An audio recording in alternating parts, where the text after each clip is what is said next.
All right, welcome everybody to the next set of original box sets Shadowrun game. Everybody do cheering because you're happy.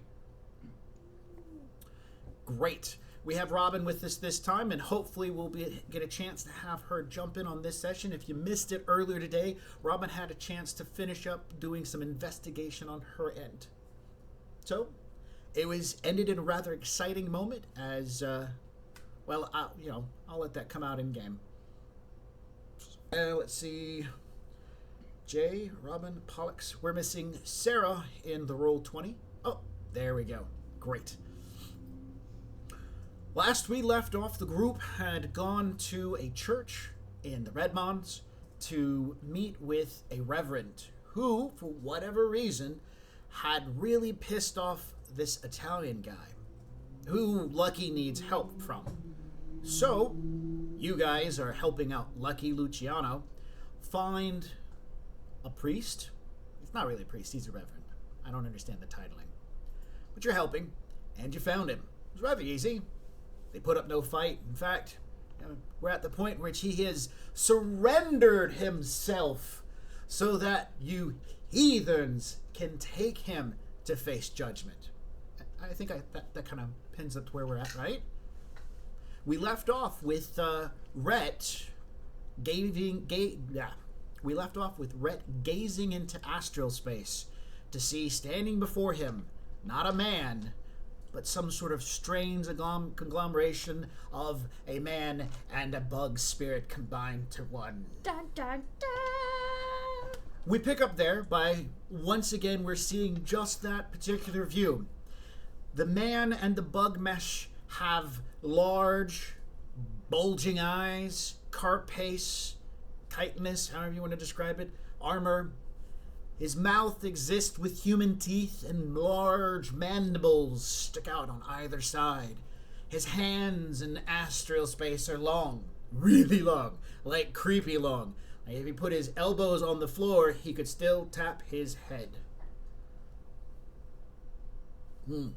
I don't know, that gives me the shivers. I don't know about you. That's nasty, that's what that is. And he's got really long fingers, like he could pick your brain with them.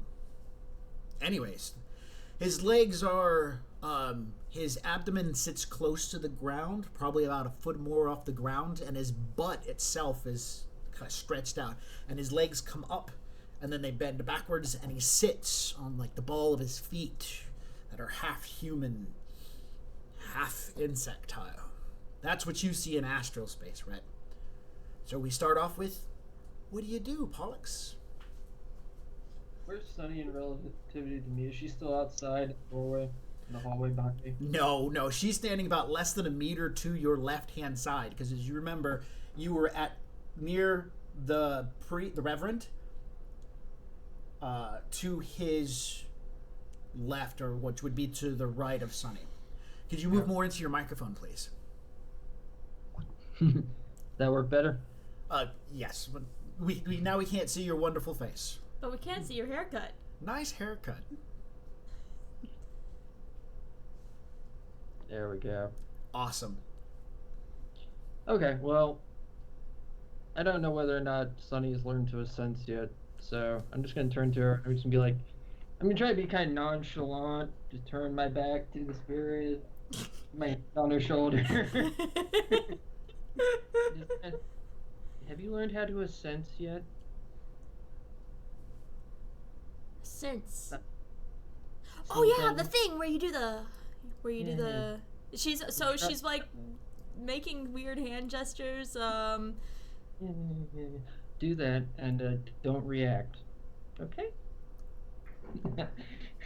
All right. So Since this is a fast-paced moving moment, and I want you to react to the situation, I also need to know what the other players who are in the room, or their characters, are doing. Gears, he was speaking directly to you when all this took place because he had made eye contact. And so when she started talking, he continuously talked to you for whatever unknown phantomed reason.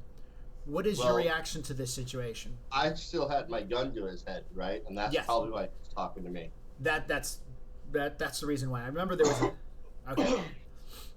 I'm going to tell him, if you follow us, now I'm going to say, so let's start walking out front. Keep your hands down, and if we run into anyone, tell them that there's no problem. Okay. All right, that's good. Nice control. This is all at the same time. You can hear Pollux behind you, the guy who burnt his hands off, being like, Sonny, can you do this thing in my mouth? He's trying to whisper, but you're focused on this, so you can hear that conversation going on. John, you're at this point, Odysseus at this point is probably crouched just a little bit with his back up against that wall piece because he got thrown into it, so you're half standing. I remember you had your pistol out with the stick and shock? Yes. Yeah, so that's where you're at. You hear what Gear says. You can see Pollux and Sunny are having this conversation. What do you want to do? I'm gonna get up and straighten my suit. Because honestly, Odysseus, I have no idea how to handle this thing. It's ridiculously strong. So I'm just gonna be ready to react. Actually, I could probably shed some light on that. You have been trained how to deal with a troll. I'm assuming your military experience that you had, your security training, told you that if you ended up in melee combat with a troll, you need to get out of it. This man hit like a troll, so, but at the same time, your action is good. It merits understanding. Zamora.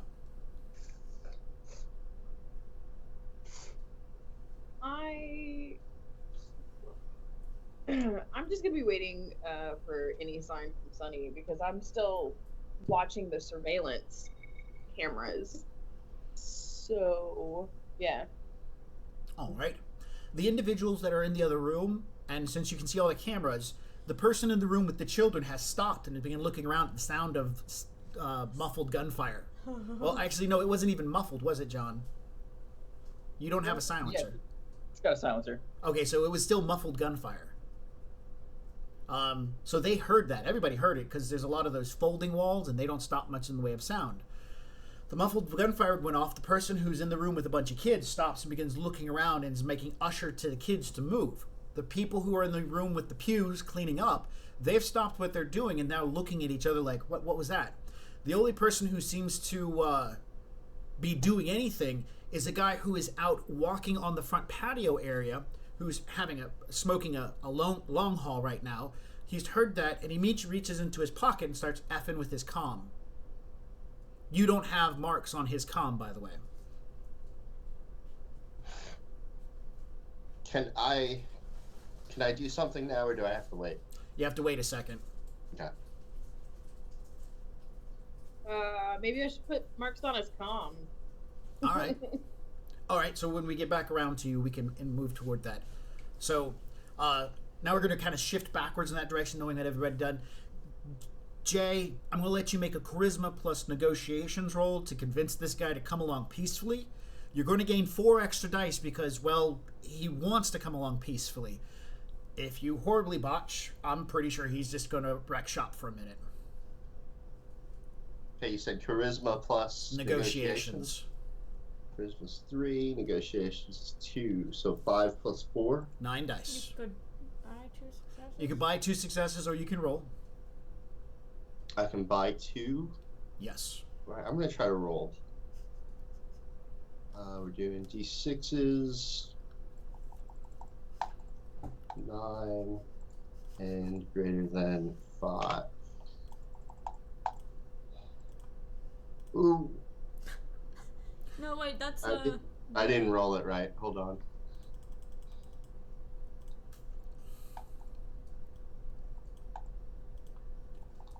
Yeah, and your arrow needs to go the other way, I think. 7 successes. No, that's Nope. That's It wrong. would have been 2 successes. Okay. I had the arrow right the first time. I don't think so. Yeah, that's what it's supposed to. Yeah. Anyways, all right. So 2 successes. Yes, the guy's going to come with you. He's going to follow what you said, and he's going to keep his hands out in front of him, crossed, like he's waiting for you to tie his hands up or put handcuffs on him or something. So I'm gonna tell him there's no need for that as long as you don't make any sudden moves. all right, Sonny's turn. Is there I'm gonna ask him, is there a PA system or something in his office? He could answer yes, but Zamora could also see that as well. Just an FYI. Well, I want to ask him. He will say no. There is no PA system for broadcast across the building. Okay. The PA system is called a fire alarm. Or yelling really loud. All right. Did you want to sense? Yeah, I'm gonna sense. All right. And I'm assuming I'm gonna need to do like a composure roll. Yeah. We're gonna call for composure because this is completely alien. I feel like I need to do a composure Well, roll. yeah, your drawbacks. I think you should definitely do it based upon your drawbacks, your character's history. Oh gosh. Okay. 1, 2, 3, 4, 5 successes. I was setting the I limit. also included my guts into that. Just FYI. Oh yeah, and you're supposed to. Yeah. I was actually setting the target number at half of its force rating, so you succeeded. I did? Yeah. All right, so. So my. That, I do the astral peeking. I see this thing. My eyes bulge out of my head, like, completely. I probably gasp, like, trying to hold it together, manage to not start screaming, and I'm gonna immediately remove myself from astral, just so I don't have to see that thing. White as a sheet. Like, what the kind of acid trip did I just put myself on? So, that's my reaction. do you want to flee the room or stay where you're at? I'm 'Cause gonna right now, stumble. I mean, how close am I? I'm gonna start stumbling back to the less door. than a meter. Yeah, Yep. he's walking because Gears has now got a gun toward him. And now he's walking coming him out, close right, to me? Gears? Oh. Yeah, he's nodding yes. So Okay. yeah, so as you're coming back out of the sensing, he's like right there in front of you. Yeah, I'm backing out. I'm like stumbling backwards. One of my heels might break off. I don't even know. I can't even. All right. So do you walk to his left or do you get behind him as you walk him out, Jay? I was trying to think of how I was going to do this earlier. I want to, like, put my hand around him like we're buddies or something. Uh-huh. And walk him out where people can't see the gun. Uh-huh. So you're going to put your arm around him and then you're going to have the gun up against his midsection. So they're going to see that your arm's pointed that way. Or you can put your gun into your coat and stick your coat up to him. You know, I was thinking about that. If I can do that without it being obvious, do the coat thing. Yeah, but... charisma plus stealth to make it not obvious. And Sarah, go ahead and do the necessary dice rolls to put marks on this person's comm. He's flying on a metal ink, so it doesn't have much resistance.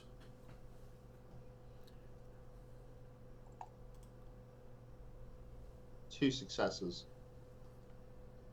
I got 3 successes, and that was all 3 marks at once. Oh, very nice. The comlink got 3 successes. Oh no, that's the wrong dice roll. Sorry. I was about to say, how does the comlink get 3 successes? The comlink got a critical success. Comlink's like, Ha! no. Alright, so the comlink gets 1 success, reducing it, and... Alright, so...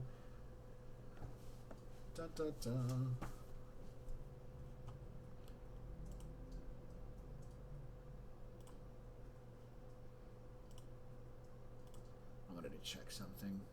Are you brute forcing that or sleazing it? Please. Alright, what was your OS score? Did you figure out your OS score? Remember last time you were paying attention to it? Or did you... Yeah, It was mid-20s at least. it was in the mid-20s. Mhm. Just reminding you of your OS score. Okay. Because do you have baby monitor running? Yes. Always. Alright. So, as per the rules, I sent you that because you got 2 extra successes. Because you got 2 net successes, that means your OS score goes up because it's a sleaze maneuver. I was wrong about that when I talked to you earlier that hack on the fly and brute force do not add to your OS. That was actually a mistake. They do add to your OS. And there was something else about hack on the fly. It was changing grids. Oh, that, and also the extra hits act as automatic matrix perceptions when you do hack on the fly. It was like a twofer thing. But there's not enough to infer. I just kind of want to run these mechanisms because that way I know for when you do it next time. Anyways. Bam, you hit with 3 marks. That's your complex action right there. He's right now dialing into the number to the police department, so you have at least one more action phase, or one more round. Jay, you put your arm around him and begin walking him, slide the gun into your coat as you start heading out toward the door. Sunny is reeled back at this point in time. She presses herself up against the wall and gasps as she sees this man walk by. Although you know when you first looked at him walking in the room, he looks completely normal, now you can't help but feel like there's an uneerie level of magic surrounding him, making him look normal, but he's actually not normal at all. And so you feel like there's worms moving in your guts up and down. Oh man, I'm gonna puke. By the way, Rhett, I need you to do a composure roll as well. First time really seeing a bug hybrid. I'm gonna vomit. Not really. I'm gonna keep it together. Composure of 8. Dice roll, okay. So it's just 8 dice? That's it. That's it? Yep. Nothing special? Nothing special.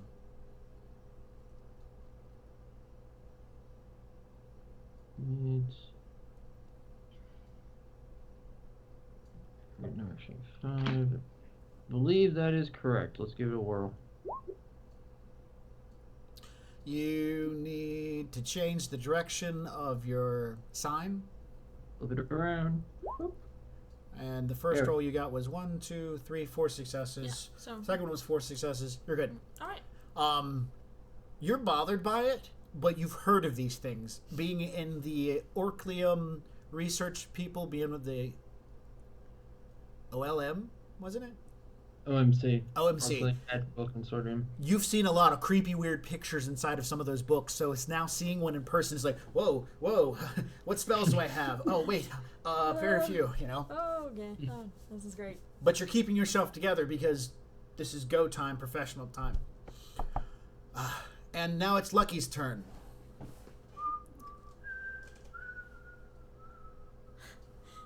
As he sits and waits in the car like a good little boy. All right.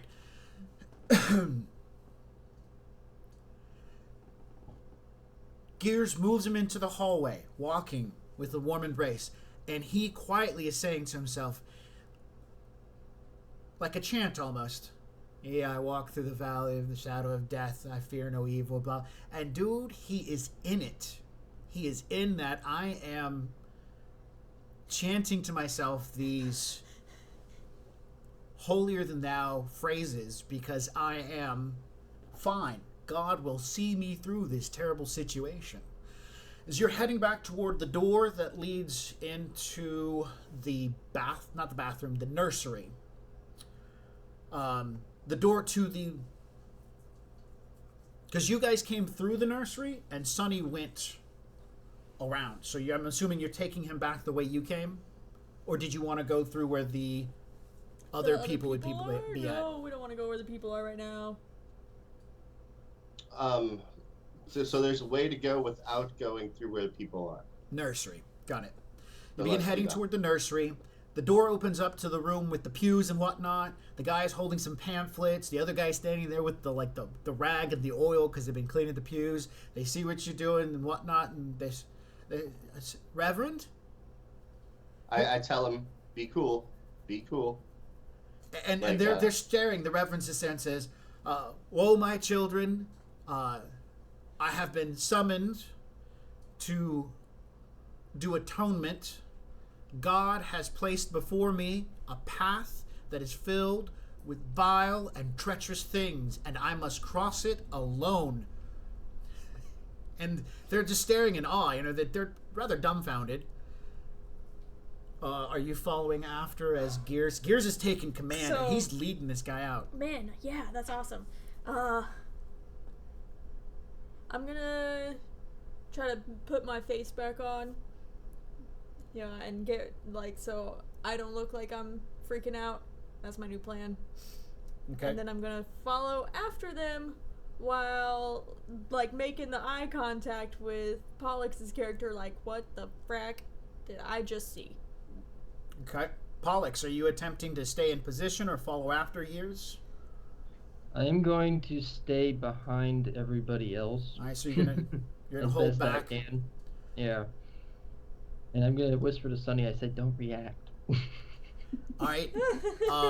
Odysseus, at this point in time, you can see Sonny and Pollux are having this quiet conversation. Gears is taking this guy out into the hall. He's having conversation. The priest, the reverend, is having loud bouts of religious discourse. And did you want to stick with Gears? Pull the back. What does your Odysseus want to do at this time? Well, I was thinking I was going to take Caboose, but are Sunny and Pollux not leaving? That is correct. We are not leaving yet. So, if you would like to leave in front of us. No, I'm gonna walk over to them and say it's time to go. Okay. And since you're assessing them as well, I want to let you know that Zamora stopped and she's doing this and playing with her phone a lot. So do you want to bother us, or do you want to bother the girl who's probably talking to her cat right now? That's true. Okay, so I won't go to them. I'll ask Zoe. What's up? What's going on? I'm handling a situation right now. Some dude's trying to call the cops. I'm about to break his phone, so that's cool. But we do need to go. I need to get out of here. Sarah, you need to get a little closer to the mic. Chicken? Alright. What were you saying? Okay. I'll say I am handling a situation right now. Some person's trying to call the cops. I'm gonna break their phone. But I do need to get out of here. Alright. Alright, so are you going to assist and escort her out, or are you going to wait for everybody to leave? What do you want to do, Odysseus? I'm gonna start ushering people out. Alright. Like I'm Caboose, so I'm Caboose. Get the fuck moving. yeah. Alright, so this train's rolling out. True. You put a hand on Zamora's back and start guiding her, like doing a handler's job as you're pushing her in the right direction. She's paying attention, but she's also messing with her phone. And you walk up to these two who are like, "What was that thing?" They're having this whisk conversation. You just reach out and touch the two of them and said, "Come on." Yeah. Is that a good interpretation? Yes. Okay. When Odysseus does that, Sunny's gonna wave him forward, like we're handling some we're talking right now, and this is a private mage conversation. So we're gonna walk up with you guys. So she's gonna wave you forward. We're gonna keep we're not gonna stay there, but we are gonna have a private conversation. You're the boss. All right, Zamora, drop some dice to brick this guy's phone.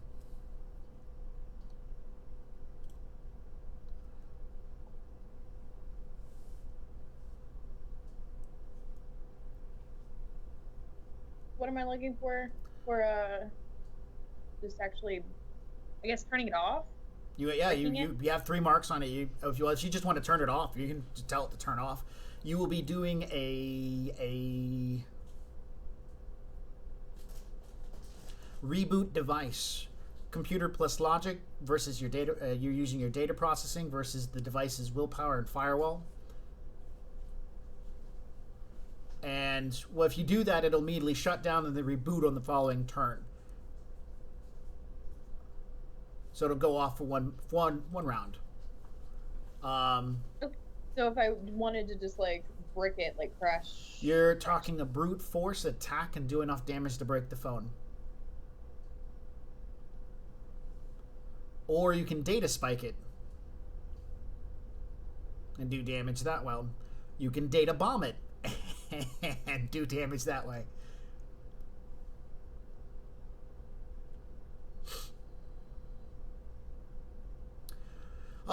You could also format the device and then shut it off. So his phone did back to factory settings.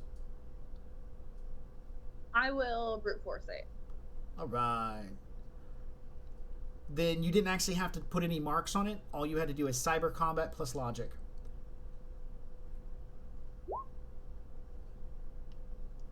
And it inflicts 1 damage for every 2 net hits.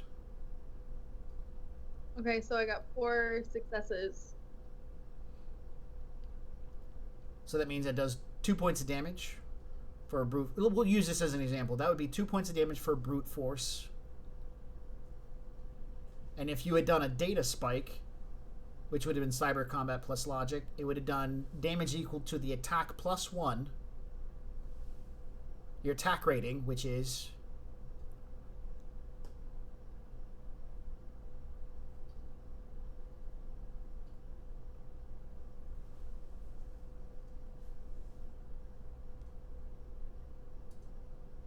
I think data spiking is going to be your better option.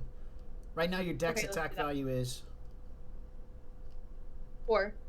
So a data spike does your attack value, which is 4, plus 1 extra point per net hit. You got 4 net hits, so it's now up to 8 damage, plus an additional 2 points per mark you have on it. You had 3 marks, that'd be an extra 6. That'd be 14 points of damage to it, and it would get its device rating plus firewall, which is 2 dice, to resist 14 points, so it would stop 1. You'd do 13 to it. So data spike was probably your best bet. Now it's bricked. Oh, good. Excellent. Okay.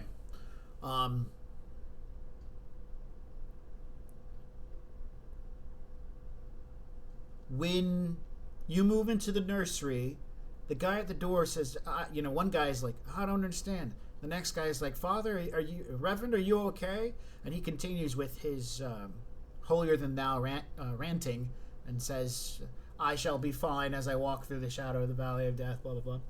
And Odysseus is escorting Zoe out. And so now you guys are leaving the building. He's not going to resist at this time. Jay's made enough successes that he's going to just walk with his hands out in front of him as you guys are leaving the building. What goes on with the conversation between you and Rhett? Okay, so what was that?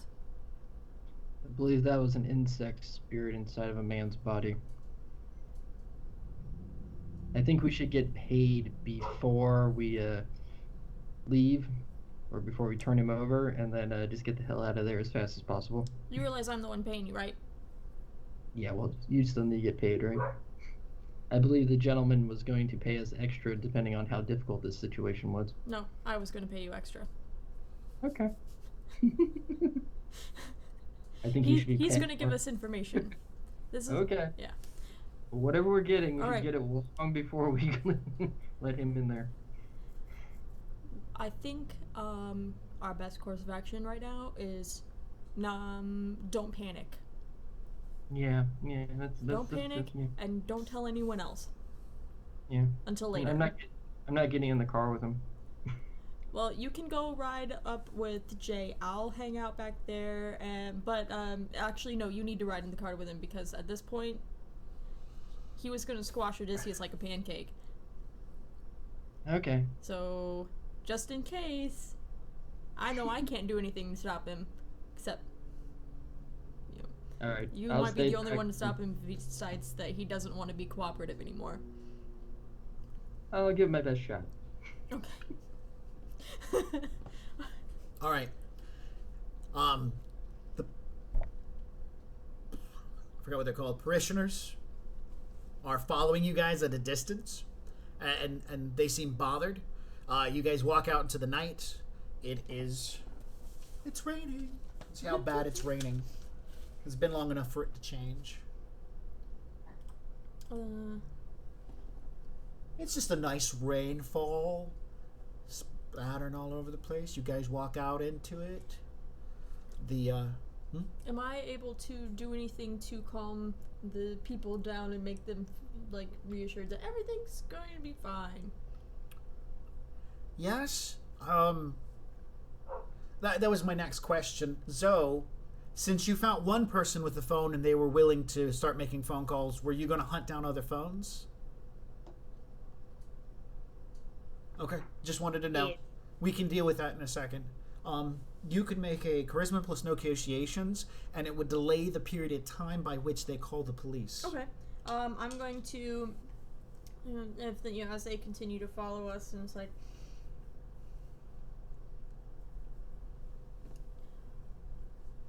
would I know anything about? I don't know. See, I don't know anything about religion in general. But do all religions have some sort of like last rites kind of thing? Anybody who does religious stuff? Yeah, most of them do. He just got an urgent message that some care visit is needed. Yeah. So, she's going to, go back to them and, we're really sorry to cause such a disruption and for, trying to, for any kind of, out of context things. It's just that there's a really important person who wants to speak directly with the Reverend, and he's in a really tight spot right now. He might not make it through the night. Okay. Go ahead and charisma plus negotiations. This is a first time encounter.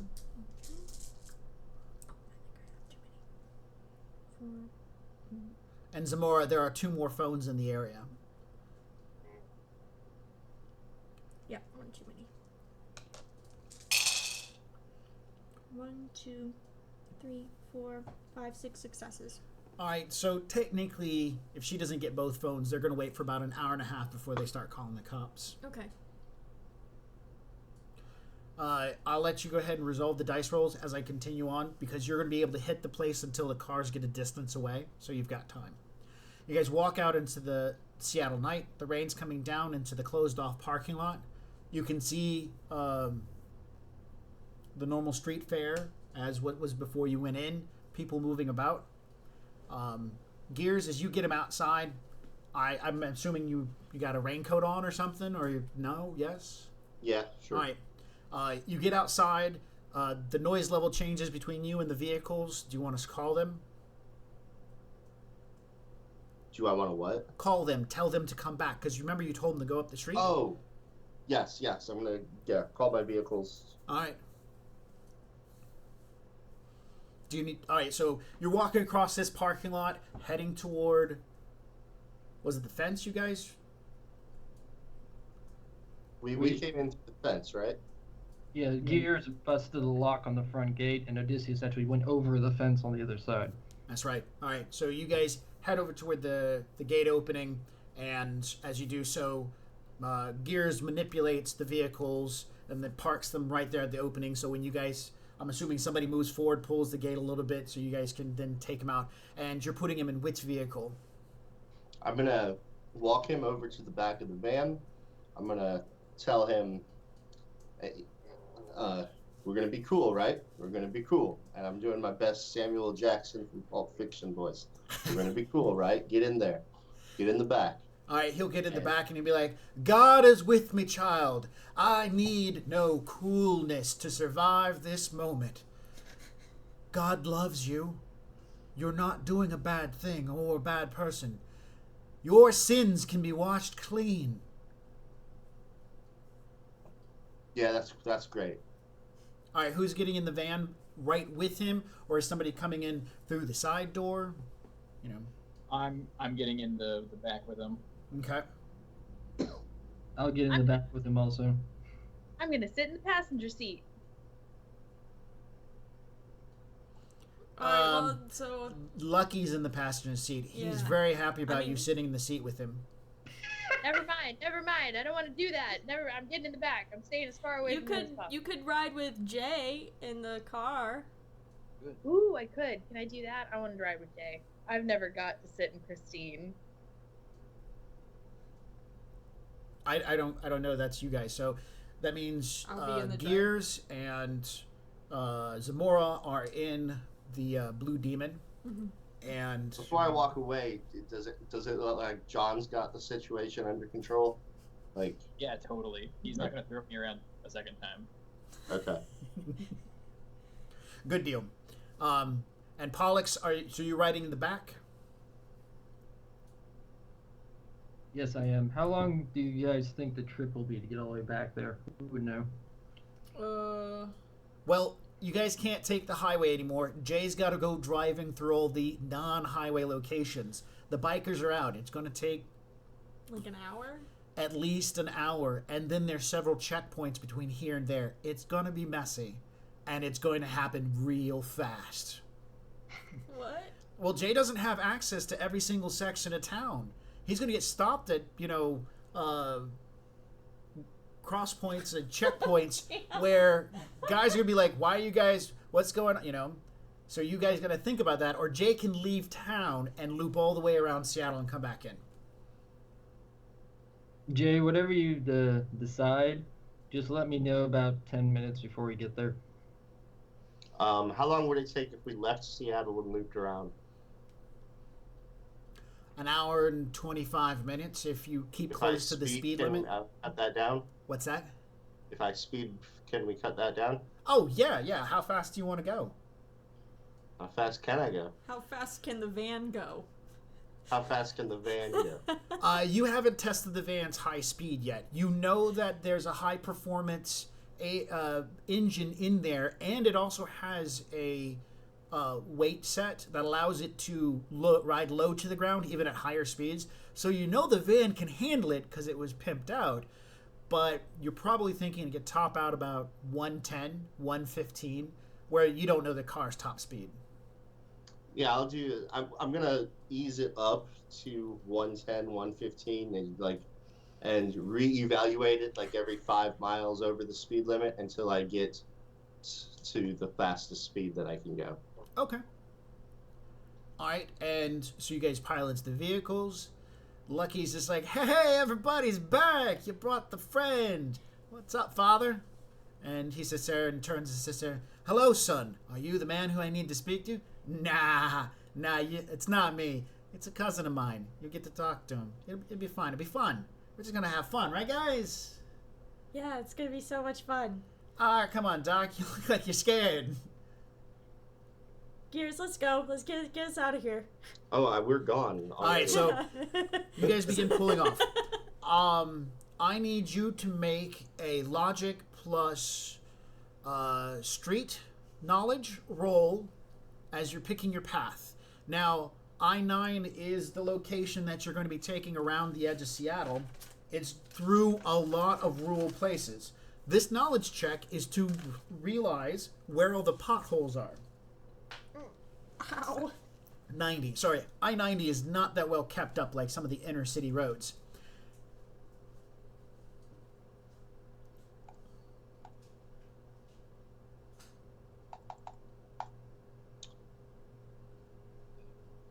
Four successes. As you're going through the Redmonds, getting ready to head out, you think for a minute, if I take some of the toll roads and run the risk of getting them on, you might be able to get across town in about 40 minutes. Maybe even 35 or 30. But you got to get on the toll roads.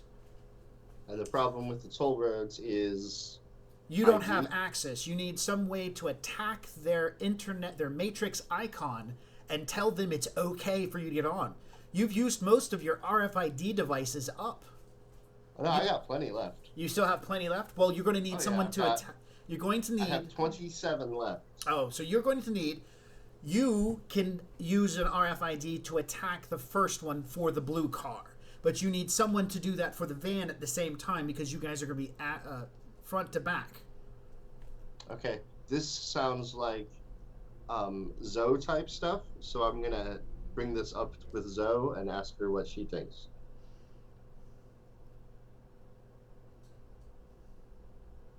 I mean, she's sitting next to me anyway, so I'm just going to talk. Yeah. Yeah. Yeah, sure. Let's do this. This will be exciting. All right. So you want to run the risk, hack the toll company's information with using an RFID device so that you guys can get a free ride across the toll road and haul ass down the free highways or the highways so that you're unhindered by gangs or potholes or anything like that. Yay. Yeah, that sounds exciting. Okay. Do I have time to like reset real quick? Like my baby monitor and all that stuff, like shut down and restart. I don't know. Let's figure that out. All right. So, as he said, he wants to get there quickly, and you need time. It's just a quick reboot, which really doesn't take that much time. So, I'm going to roll 3d6. And if I get 10 or 9 or above, the answer is no. If I get anything less, the answer will be yes.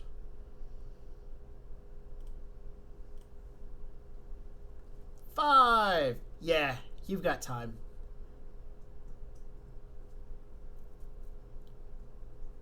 All right.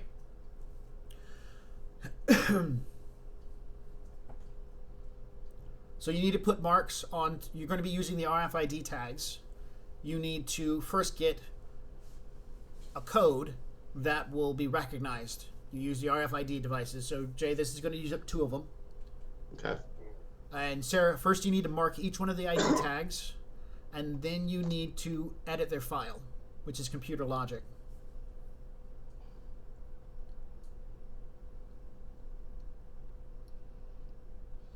So 1 mark, can you buy enough to make 1 mark?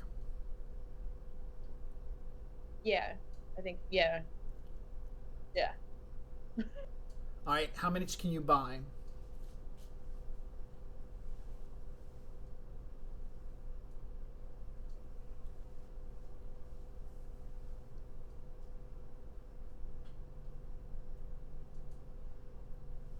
I can buy 2 of them. I roll 4 dice. So do you really want to run that risk?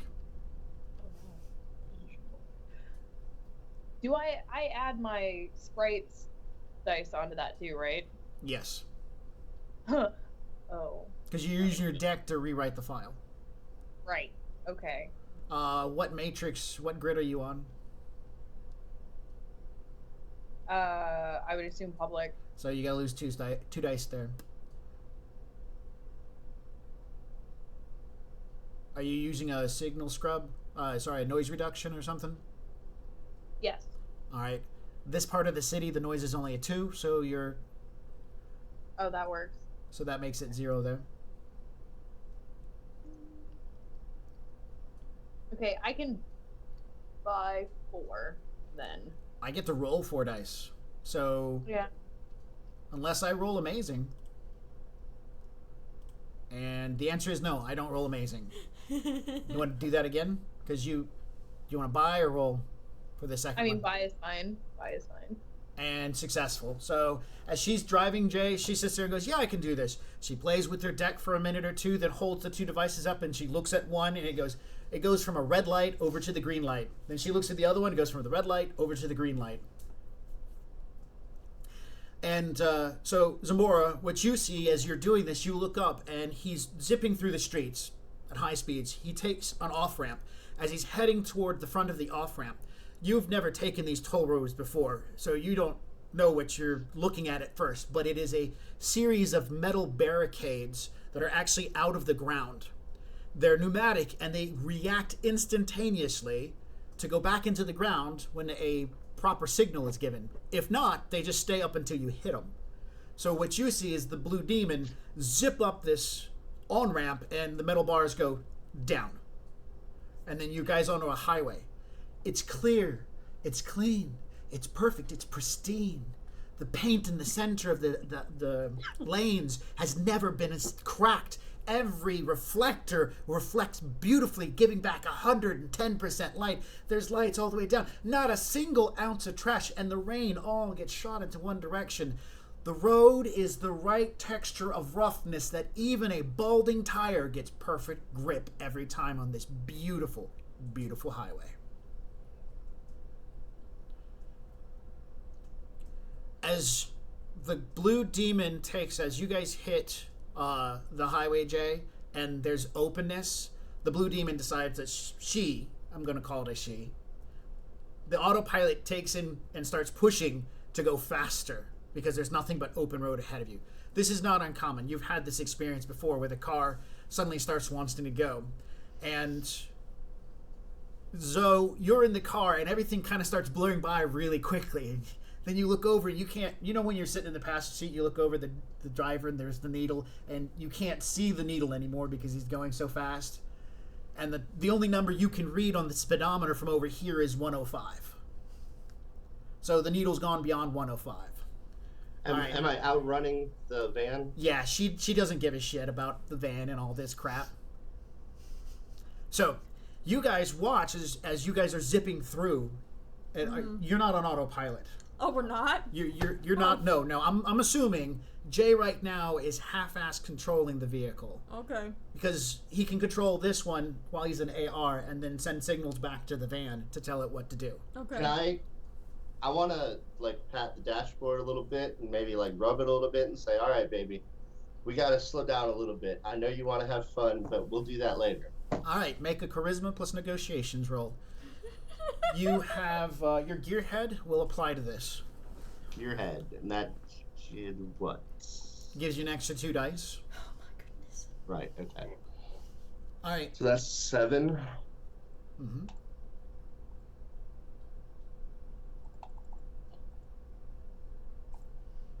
4 successes. All right. Zamora, you see this entire interaction take place, and the speedometer begins dropping back down. As you guys pulled onto the highway and whatnot, you see the metal bars shoot down, and as it gets out, the red lights turn into lines in the back of that car as it just goes.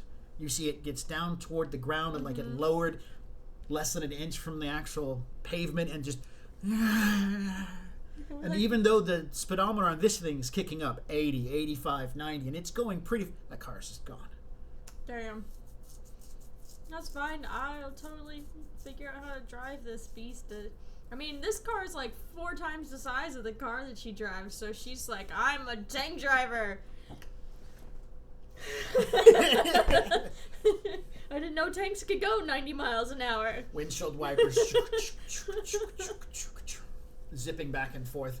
Meanwhile, in the back of the van, the guy sits there and he is sitting in the flooring of the van, and he's praying, "Oh, Heavenly Father, please see me through this as one of my darkest hours, as I have been confronted by the devil himself has sent his minions to drag me from my home of solitude, where I do no wrong in your eyes." And so that's what everybody in the back of the van is enjoying, his wonderful sermon. To himself. Anybody want to do anything in the back of the van? Yeah, I'm gonna cuddle up next to Odysseus and start prepping a spell just in the palm of my hands. Just getting ready in case he tries to do anything. I'm gonna fill the back of this van full of acid. Are you I'll sitting? live, but I don't know about everybody else.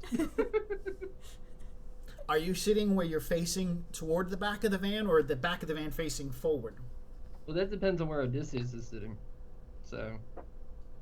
I am right next to the door because if shit starts going south, I'm gonna open it up and Which the back door. Oh. Back door, because I'm not gonna get trapped in this box with, somebody as strong as that. Okay, and it's completely understandable. So, Rhett, would you be willing to acid spray toward the front of the van, hitting everyone else? No, not really, no. I'm gonna huddle up next to him because I'm gonna be prepping, what's it called? Increased attribute Awesome. in my bow. So I'll increase Odysseus's better qualities in an attempt to save my life. So charisma. Community, talk him down. I was figuring it was going to enhance your Kama Sutra skill. Oh yeah. All right. Oh God! I just thought had a horrible thought about 7 minutes in heaven with this priest. Like, oh, I'm sorry. I'm so sorry. It'll make him see the light.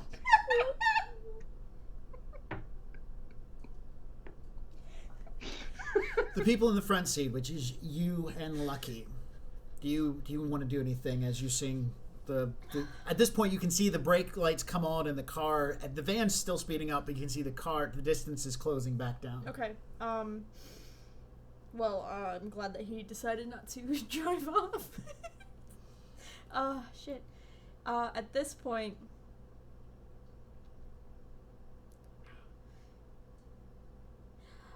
Sunny is not going to really do much of anything unless, like, Nick is striking up some sort of conversation. Like, she's just gonna be focused on Driving 105 miles an hour like, in downpouring rain on a highway. with no skill in driving. At all, driving a tank. Driving a tank. That's her main thing right now. Okay. Yeah. Right. If something bad happens, you know. I can only imagine, Nick, I'm busy right now, trying not to die. Shut the hell up. Jay, are you piloting the van? Are you autopiloting the van, or are you letting Sunny do the work? Sonny, do you need me to autopilot, or do you need me to drive the van? Do you have drive skill? No, I don't. Because if you don't have drive skill, now would be a drive skill check. Yeah. No. That would be helpful. Okay, I'll drive the van too. Yeah. All right. So I could handle it at 90. That's basically my limit. Everything over that is just like, nope, can't do it. okay.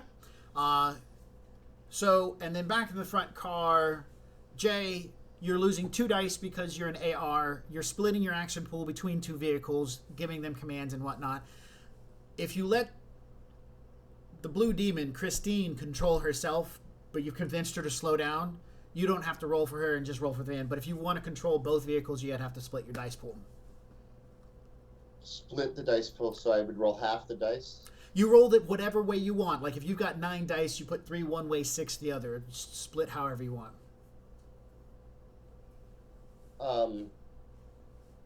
I've got 9, you said? No, I said if you have 9, you can split it 3 and 6. What am I rolling then? Agility? It is your reaction plus Drive? pilot. Oh, pilot. Okay. Because I do believe that was the stat as reaction for driving. Yes. And I get 2 extra, you said? No, not you lose 2 because of the grid that you're on.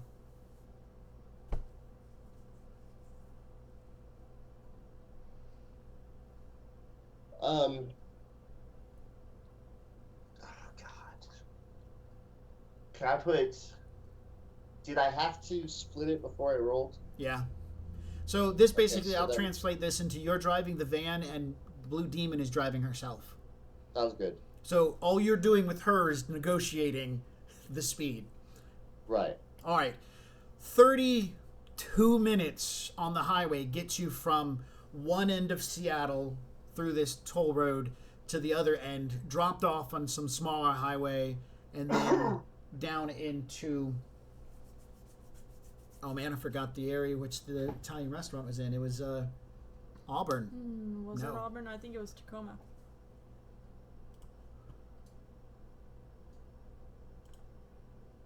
I mean, nope. we could just call it Mamma Mia's and not bother with the location. Well, I know. I'm just saying. I was just opening this up because I figured out. It was Payapa. I don't think it was. The, I'm pretty sure it was Tacoma. Auburn. Pretty Anyways. sure it was Tacoma. Just say all 3 of them, and then when I go to do the edits for the podcast, I can just pick one. Fair enough. You take the highway back to Tacoma, heading for the Italian restaurant. You take the highway back, heading to Auburn to get back to the Italian restaurant. You take the highway back and finally arrive in Payapa at the Italian restaurant. Go near go-go.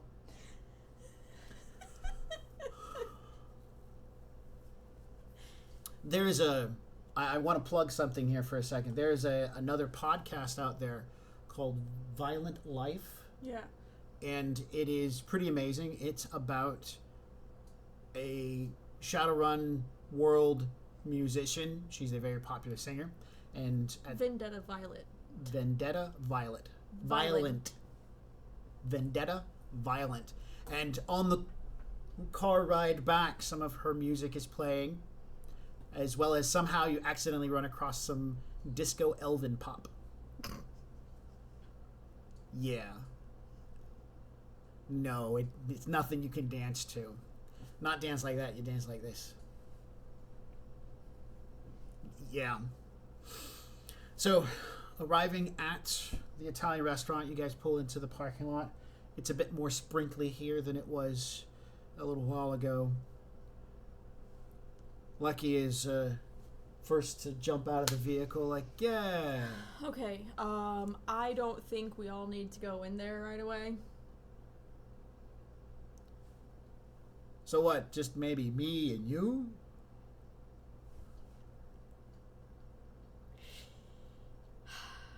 I volunteer. I volunteer as tribute.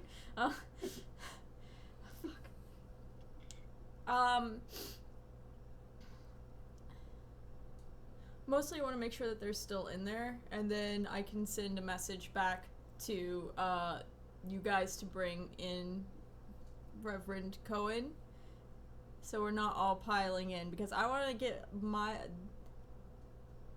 So I'm just gonna say, I need to make sure that we have our deal before we bring in the Reverend. So, me, Nick, the rest of you should stay out here for right now. Make sure that this guy stays where he's at. Do you want Odysseus to come in, because Rhett is obviously, or Pollux is more apt to handle the Reverend than I am? Yeah. And you're kind of showy, so I mean that helps. It's the suit. Yeah. Suit. Okay. So yeah. So me, Nick, and Odysseus are going to head in. Okay.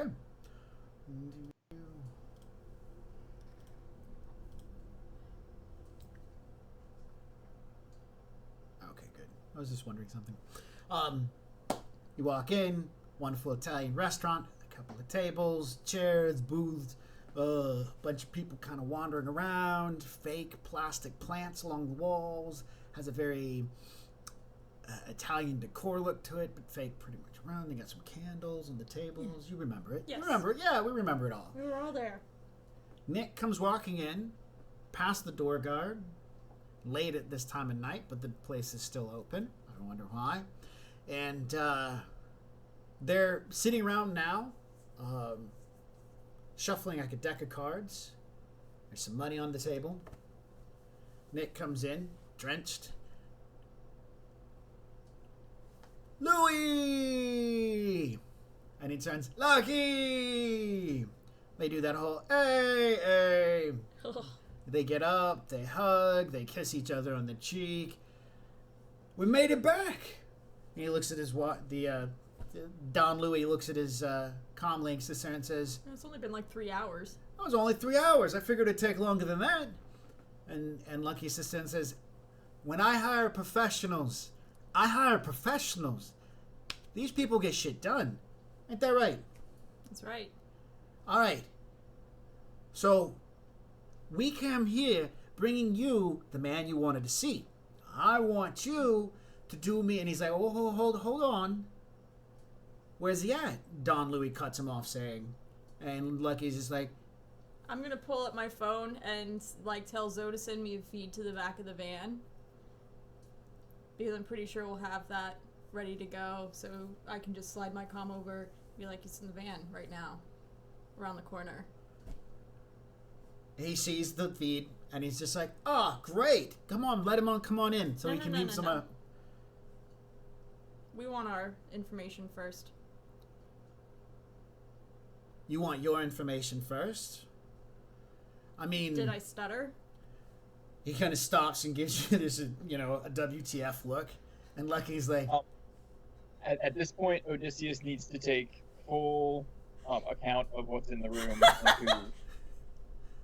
That dude with the cyber arm is no longer here, and it's only like 3 other guys, one of which you haven't seen beforehand.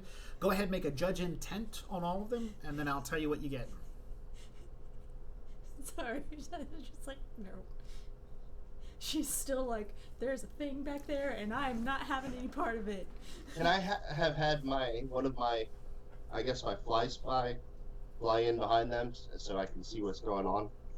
Yes. Yeah, I think that would be a pretty smart thing to do.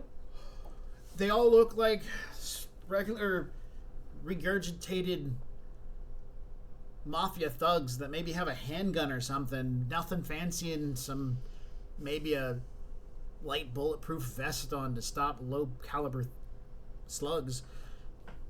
Nothing that you would worry about. Okay. Could I do a perception just to make sure? Because my judge intent is not very good. Yeah, you're still a little, Alright, fair enough. Yeah, I'll let that fly.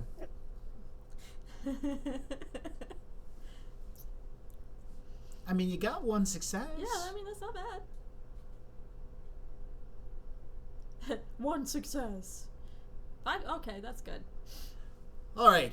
Honestly, it's nothing about the guys in this room. The guy with the cyber arm has moved into the back room, and you can kind of make out his shadow casting onto one of the back doors near the kitchen. So you're like, yeah, everybody out here's, oh, look, I see Big McNasty back there. So, yeah, he's probably the one to worry about. Alright, yeah, I'm just going to be ready. Okay. So, yes, your fly bot can be in the room watching. I want to turn on my aerial drone, the big one. Uh-huh. I want to turn it on. Okay, get it prepped and Have it ready. Straight through the window. This is going to be great. No, everything's going to be fine. So Alright. he's very confident. So, and very, very wanting to get this out of the way really fast. alright, so he's just like, whoa, alright. Look, I just have some more stuff that needs to be taken care of. And then I'll be more than happy to give you... That's not how we made that deal. You're going to give us the information, and we're going to give you Reverend Cohen. Lucky sits there and just does this. What do you want me to say? I hired her. I mean, I'll be sad if you die, but at the same time, I have to pay her because she's still doing her job. Don Louis steps back and says, you would let her kill me?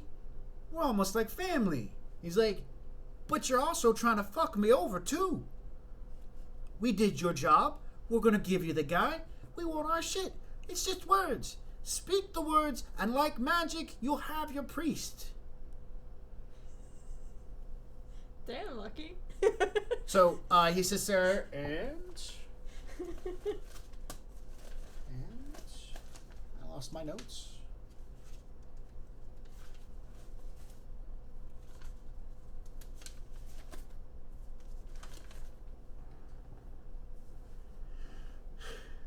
Alright, fair enough. I mean, I did know this warehouse where there was some stuff. He's like, no, that's all your business. You take care of your own shit. I need a name. Who the fuck ratted me out? Lino did. Lino? You mean Little Sabatini? Yeah, Lino did. Don Louis leans back. As soon as you got to Florida... Wait, you know I was in Florida? Lino told everybody. His mouth was so wide open, just spilling out all this shit. Well, Lucky leans back. The little motherfucker. I don't even know what I'm gonna do to him. I'm really gonna fuck him up. How'd she get my money? Do you know how she got my money? And Don Louis sits there and says, oh yeah, it's easy too. Apparently, Lino found a way to get into your house and get through your shit. And that's what we all been told. And he goes, wait a minute. He got in my house? I locked the door. I turned on the security system. I paid for that shit. How the fuck did he get past it? That guy can't even put his underwear on in the right direction. And Don Louis sits there and says, I'm pretty sure that Mama Van Zant has friends like you got friends. And he does this head thing. And then he sits there and goes, well, Lino better have his friends with him when I go to see him. And don't you go off telling nobody that I'm looking for Lino. I'll make sure to take good care of you if I can get to Lino without anybody knowing. Don Luis sits there and says, "Not a problem. We're family, right?" He goes, "We're very close to family. I'm trying to rebuild mine, and I'm going to need good people to be with me when everything gets rolling. Will you be there with me, Don Louis?" And he sits there and says, "I'm always got your back, Lucky. Always. Now I told you, Lino Sabatini is the one who turned you in. I want my priest now." He says, he claps his hands. "All right. We got a name. We got some work." By that time, your phone goes off. Nee, nee, nee, nee, nee, nee. You look down and it's Alan Parsons. I'm gonna, pause it and just like send the automated I'm a little busy right now. I'll call you back. Okay. He says, And then after that, I'm gonna message over to Zoe and to have them bring Reverend Cohen in. okay. He will continue with his discourse of, "I'm lucky, I'm awesome, hey!" And, pretty much they do the same, Italian male gesturing strut thing. Hey, hey, hey. They do that for a while. I don't know. Maybe that's practicing tossing pasta or something. I don't know what it is. They do like the thing. And that's what's going on with them. You guys get the call. Bring the Reverend in. I let everybody know that it's time. All right, who takes the lead on this? Who's going to poke the bear? What? Lord, protect me, for I'm about to walk into the lion's den. Come on, Father. It's time to meet your demons. Meet your what? What did you say? Come on, Father. It's time to go meet your demons. Oh, demons. Let's go. All right. So I'm assuming you open the door for him and lead the step out, or, I'm sitting by the door, so I'm gonna pop it open. I'm gonna drop my axe into my hand, and I'm just gonna be like, "Come on!" Just kind of ushering him with the blade out. The blade? All right. That's a sharp thing. Why would you do it? When you whip out your axe and you start to usher him, John, your Odysseus, it doesn't see this. It would have been cool if you did. Yeah. As you whip out your axe and kind of start moving it toward him, he stops, looks at you with the "don't fuck with me" look. His eyes become very pointed, and he's just looking at the weapon and looking at you.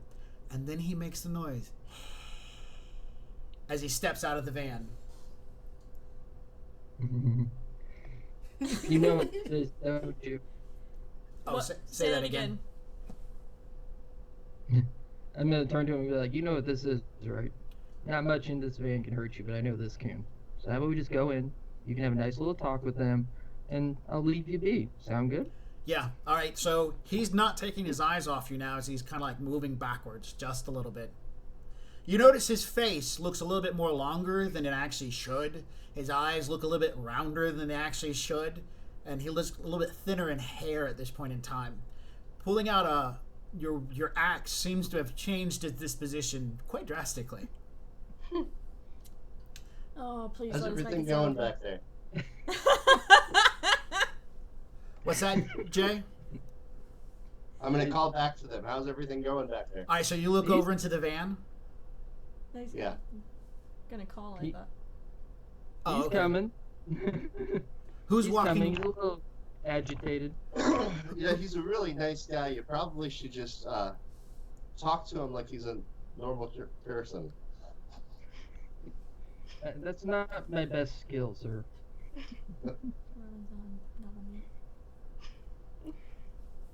Robin, we'll get to you in just a second. Go ahead and mute yourself.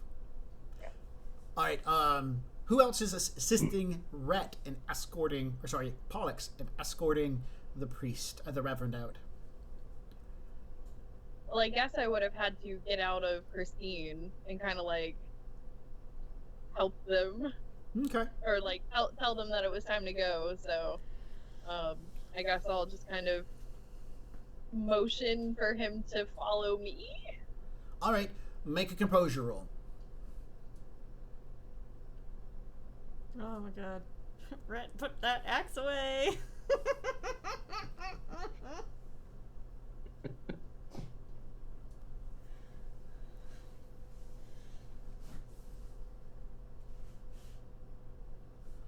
When you walk to the back of the van to help this priest along, for the first few seconds of staring at him, you are caught, flat-footed and surprised. The man thing that stands near the back of the van for just a few seconds does not look like a man at all. But within a moment, notice, he turns back into the wispy little reverend. But for a moment, you are looking at something that doesn't belong in this world. And you can see the reverend has not taken his eyes off of the axe in Pollux' hand as you're guiding him toward the Italian restaurant. All right. The tense moment is gotten over with, and the little priesty type dude walks up to the Italian restaurant, looks at you, and says, "I am so sorry for wronging so many people in my past life, but I am ready and willing to accept the sins and be cleansed of them. Are you ready to be cleansed of your sins?" Who is he saying that to? Zamora. She's guiding him to the restaurant. I have a cat, so I'm not really into that. I don't even know. You're welcome.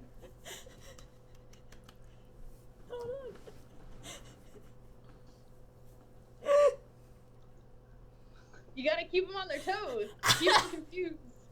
And then, and it just works. That worked. All right.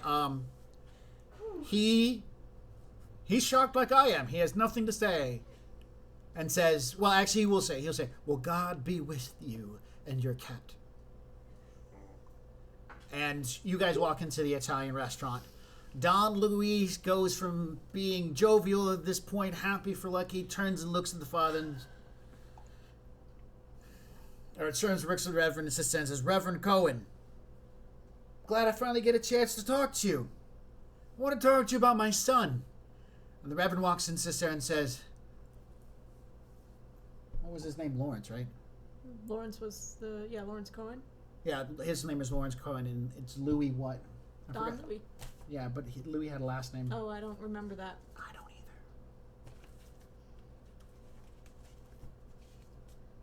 Was it Fratelli?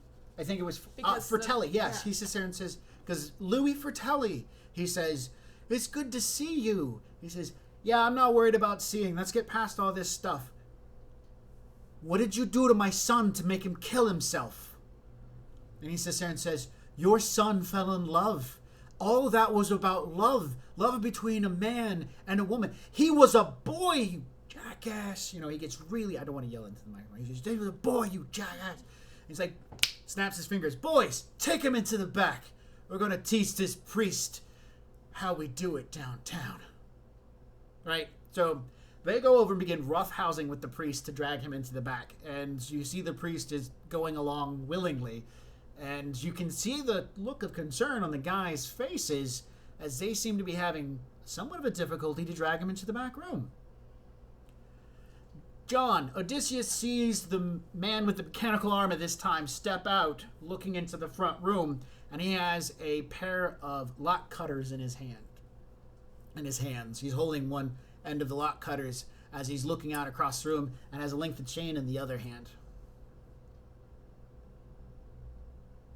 Okay, I mean, this isn't my business, so I'm just gonna wait for a while. Okay. They take the priest in the back. The entire time he's praying to God and asking them to forgive him for his sins and that God will forgive them for their sins and so on and so forth. You see how this is going. Don Louis then sits there and says, "Lucky, good seeing you. I got to go do. My boys are going to start working on him." And you guys can already, you hear the sound and you see the shadows. It looks like they take maybe a rolling pin or a baseball bat and make an incredible swing. It sounds like some crunching noise. I want to fly into that room and watch and see what's going on. All right, your phone goes off again at this point in time. Okay. Who is it? It's Alan again. Okay. I'm gonna look at you guys and be like, all right, we need to get out of here. Because whatever's going to happen back there is probably not going to turn out the way that they expect. So, and as I'm telling you this, I'm looking at Nick and come on, we gotta go, and I'm gonna answer the phone. Be like, "Alan, what are you doing?" You hear a deep voice sit there and say, This isn't Alan. You think it sounds kind of feminist, but it definitely isn't. Who is this? This is a friend of Alan's. One moment. And, actually, how would it go down? Yeah, no, they wouldn't. The person would sit there and say, oh, hang on. I apologize. I thought this through, and it was good in my head, but it's not playing out really well right now.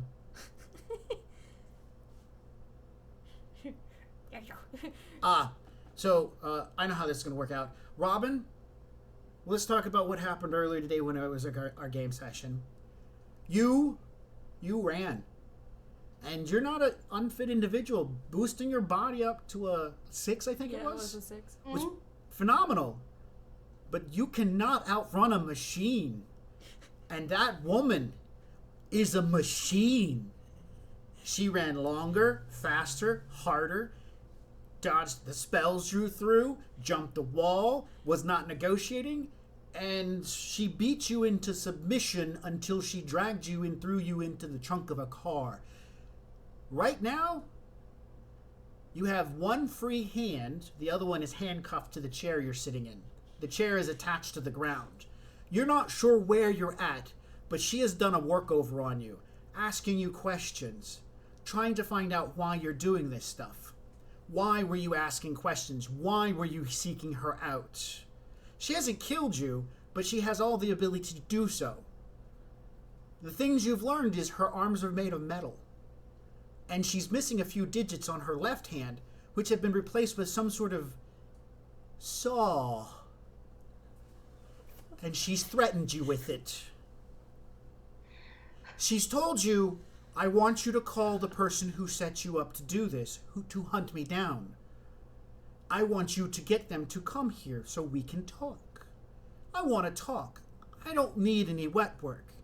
I am not getting paid for this. And disposing of your body will be a little bit too much for me to deal with right now. So that's the deal she's made. Call who hired you, or die. And now, we're at the phone call.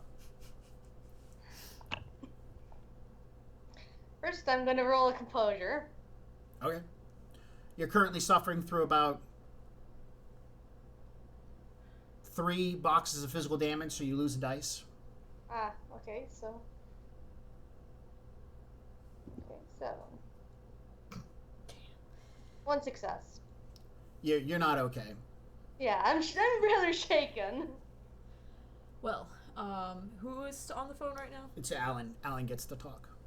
Okay. I want a standard.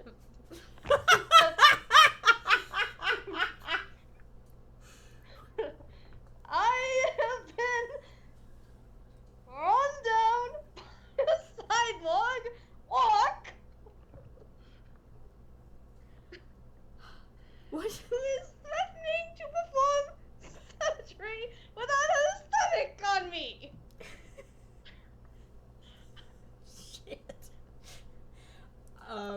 Do I get an opportunity to talk to Alan, or is this like they hold the phone up and then... That's exactly right. Alright. Did you hear that? I'm gonna do a composure. Right now, you're walking through the rain, heading back to the van that is Yeah. now reverendless. More like I'm gonna have a composure to see if I can keep my wits about me to say anything like that would be good. Okay. 1, 2, 3, 4, 5 successes. 6. No. Yeah. 5. Okay. It's like, I don't know. The accent kind of throws me off sometimes. I'm pretty sure that that's not the accent he uses with me most of the time. The phone gets thrusted at you. The chain sword hand thing starts revving. Mother Mary!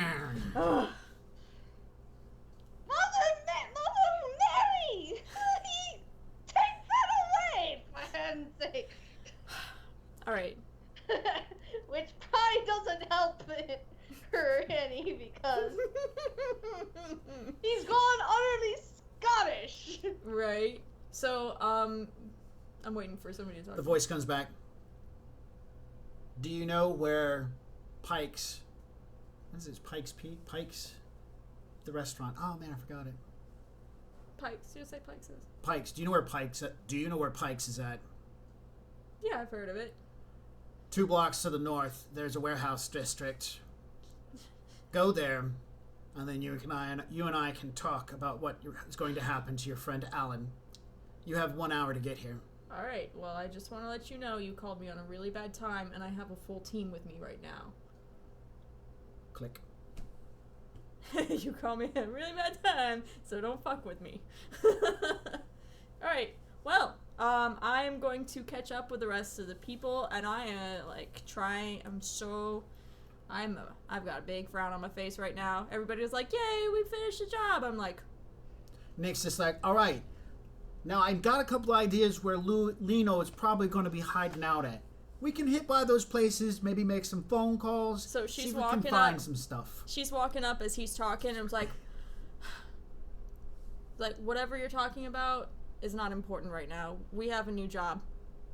Wait a minute. Yeah, it's finding Lino. No, right now it's getting Alan. Who's Alan? None of your business right now. Right? It's like, What's wrong with Alan? Alan's in a little bit of a tight spot, and we got to go get him out. Lucky leans back. Wait a minute. You're changing jobs all of a sudden? No, I'm multitasking. Can I get a gun bigger than a toy? He's waving your gun around. Sure, where are you gonna get one? Well, if we could go by my house, I got some stuff. I have to be there in an hour. Ah, god damn it. Can someone let me borrow a gun that doesn't kill only puppy dogs? I'll give him my pistol. It's got the stick and shock in it, but I'm not gonna tell him it's just stick and shock. Okay. He gives her back her gun. Okay. He's looking at it going, oh, stick and shock. Whatever. Beggars can't be choosers. Yeah, he's not going to complain at this point. Gears, how fast can you get us to Pikes on the... Isn't it like on the pier somewhere? Yeah. It's in the bay. How long can it take yours to get there? I'm asking. If you take the toll roads again, it's going to be about 20 minutes. If you take the highways filled with biker gangers right now, it could be up to 2 hours. Take the toll roads again. Right. But I have a question. What is the range on my fly spy? I'm trying to find it, and I can't find it at the moment. The answer is there is no range. So can I leave my fly spy in that room where the priest is? Yes. Oh So my god! here's how this works. After 100 meters... Films, man? What's that? So why are you making snuff films, Gears? Here's what happens. After 100 meters, the noise level increases. After so many more meters, the noise level increases. And what happens is the noise continuously increases as you get farther and farther away from it, to the point in which it becomes too difficult to control it. What if you set it to a task? Like, stay here Record. for about an hour and then go back somewhere else. So would that make a difference? She's Yeah, correct. can I just record it and then watch it later? Yes, you can. Your fly spy can make a file, which is going to be a recording for, like, you can tell it, hey, record for the next hour, and then go home. Right. And then it's going I'm to gonna find... do 2 hours, though, just All in right. case. What was the pilot on your drone? 5. A 5? No, that's my piloting skill for it. The pilot on the drone? Yes. They're generally like 2 and 3.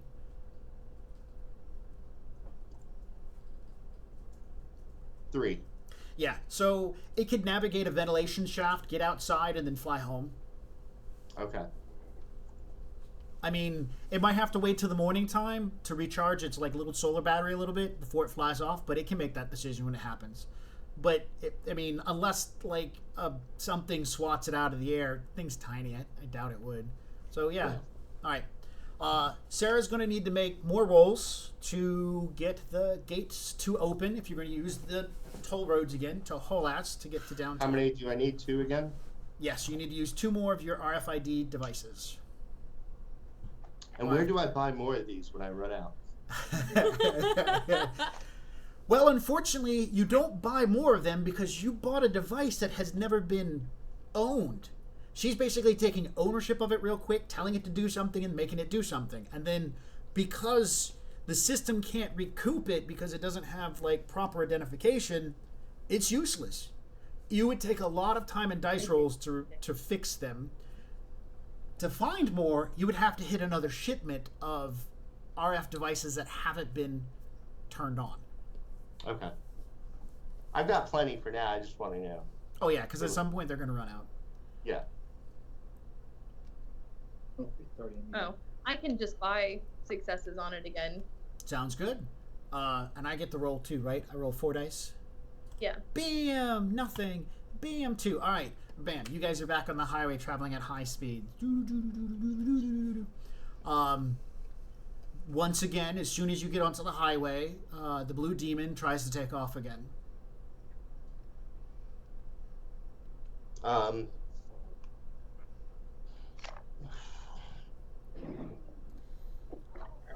How? I know we're in a hurry because we're trying to save Alvin. I have a question, actually. Yeah. If I'm sitting up there with Gears in the blue car, is he still able to keep control of the other car and as we drive super fast away? Yeah. Range is nothing for these devices. It's like 100 meters and he gets outside of the pan for his device. Then they jump over to the local grids and it gets a little bit noisier. With the van, he could probably be up to 1 kilometer away before things start getting sketchy for him. How many, if you take your reaction plus your piloting, how many dice do you have? 11. All right, take 2 away from that. 9. And that translates to mean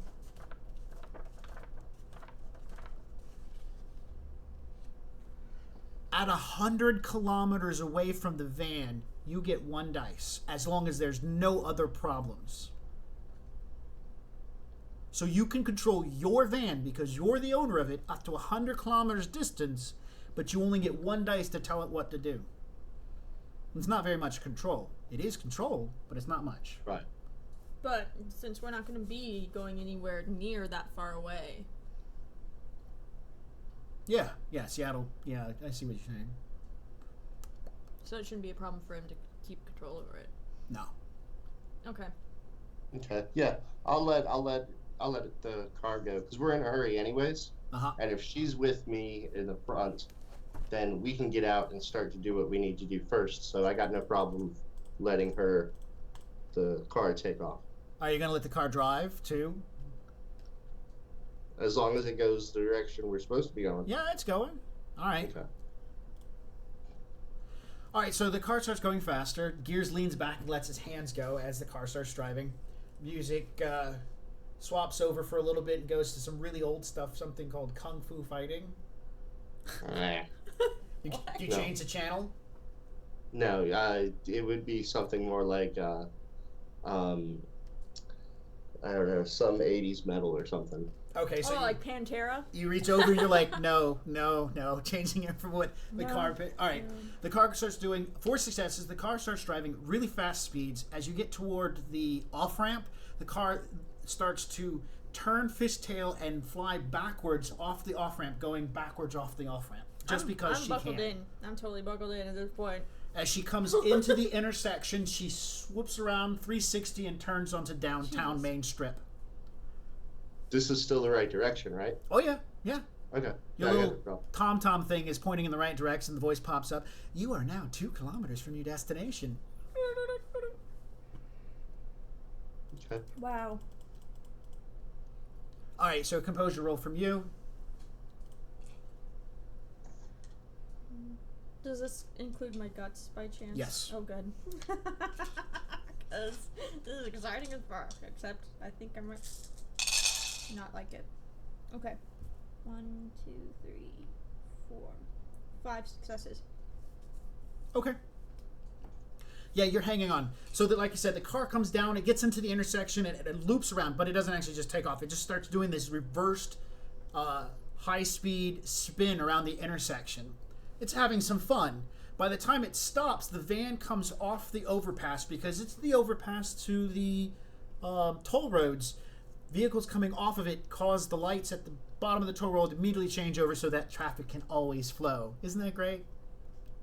Yeah. So as the van comes off, the car starts driving backwards away from the van as the van moves in and merges to traffic like it's supposed to, like you're controlling it.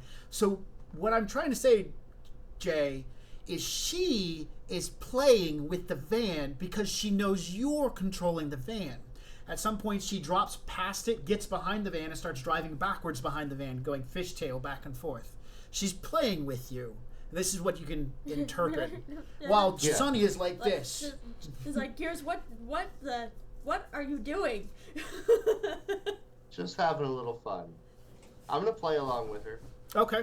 Oh my God. Do you try to get as the much van? as I can. Okay, now the van has an advantage over the car in the city. Its maneuvering is better than her maneuvering. So it can take tighter corners at higher speeds and still stay on the ground, where she will slide around and stuff. Got some Tokyo. Yeah, I'm gonna, take the sharp turns and see if the car can handle it. Composure from everyone in the van. How much is Nick's composure? It's based off Probably 8. charisma and intuition, right? Well, I don't know. He has a 7 in his charisma, I remember that. I am not having fun. The 3 is for Zoe, and the 1 is for Odysseus. Try not to vomit. Try not to vomit.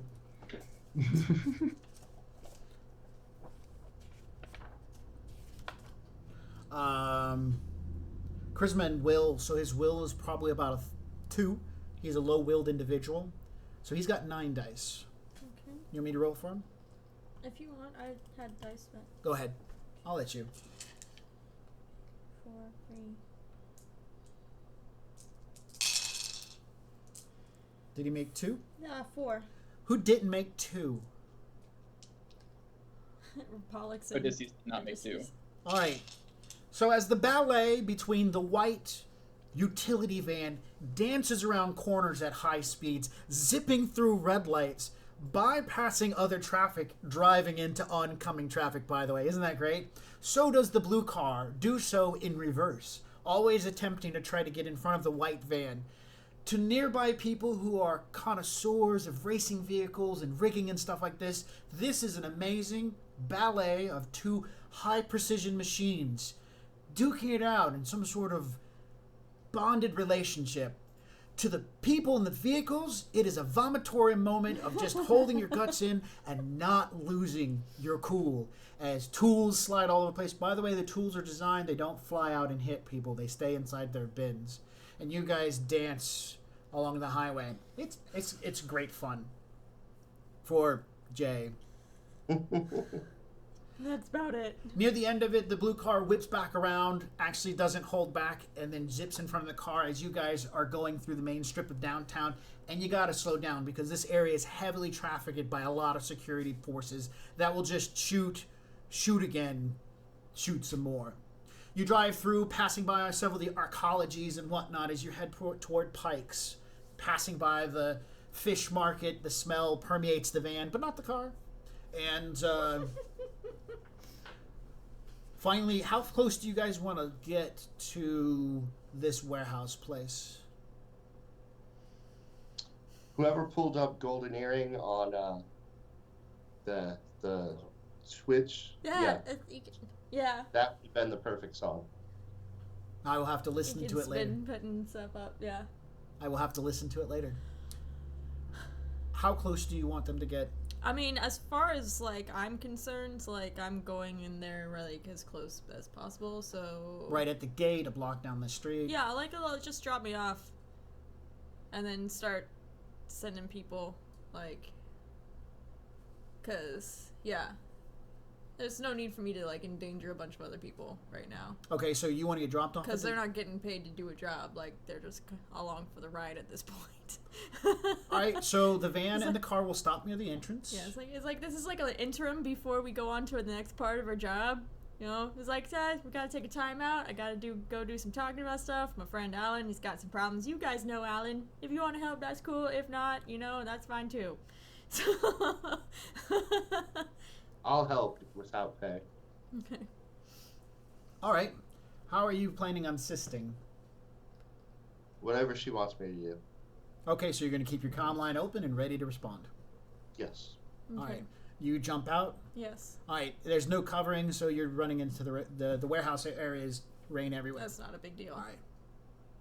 Oh my gosh, I'm melting. Yay! What about the Odysseus? I mean, I'm ready with my submachine gun. But So- are you getting out? Well, I wasn't told to. Okay.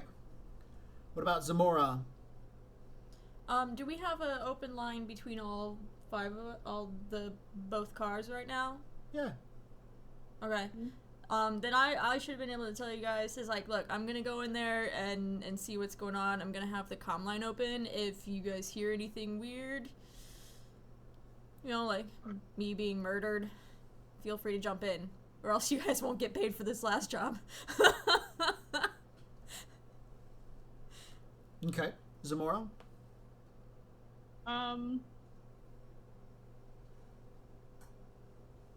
I guess I'll just wait it out for a minute Okay.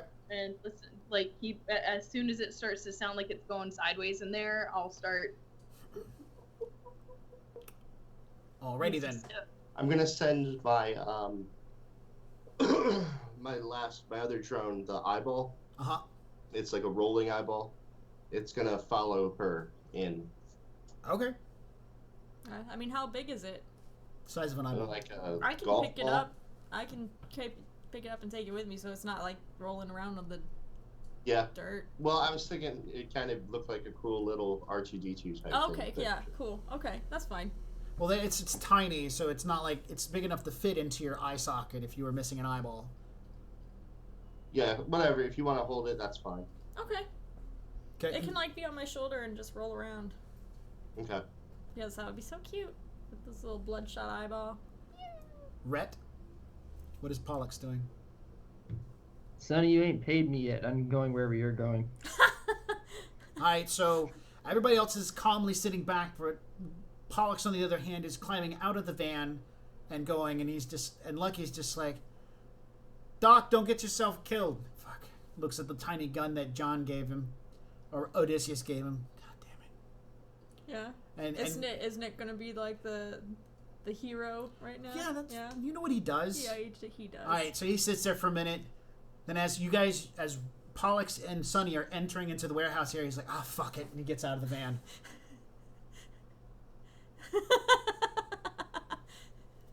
This is going to be interesting. Can I try and restrain Yeah, him? but real quick before we all, I'm sorry, I didn't mean to interrupt. But are we trying to do this stealthily, or are we trying to? What's the plan? No, Sunny has no plan. She's going in there and she's getting Alan out. However, she has to talk to this So person to can do I it. send my Dalmatian in following you too? I mean, that'll make an impression. Okay, I'm gonna do that as well. John, you were saying? I was gonna try and convince Lucky that he needs to stay in the van. Charisma plus negotiations.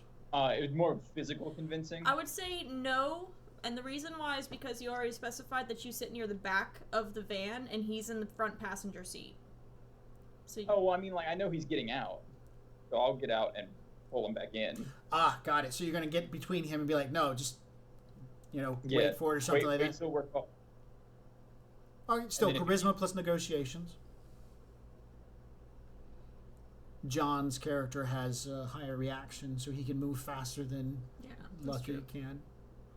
One success. He stops and he's just like, I'd only be standing here waiting right now if I didn't trust you. Sunny is important to me. And I don't mean in the kind of way that, I want to fuck her. Not that I don't want to fuck her, but I do. But I'm saying she's important to me above and beyond just sex. She's important. You better be right about this. You better be right. Then he gets back in the van. Is this within earshot of us? No. All right. As you guys, as Pollux and Sunny are moving, are you walking or hustling, or how? I'm walking fast. Right, you're walking fast. Yeah, I'm not like being awkward. I'm just like the determined step. Okay. Like, this is unacceptable. I want to speak to your manager. All right. The Dalmatian, is it actively flying up and around, or is it sitting just active, or? No, it's UJ.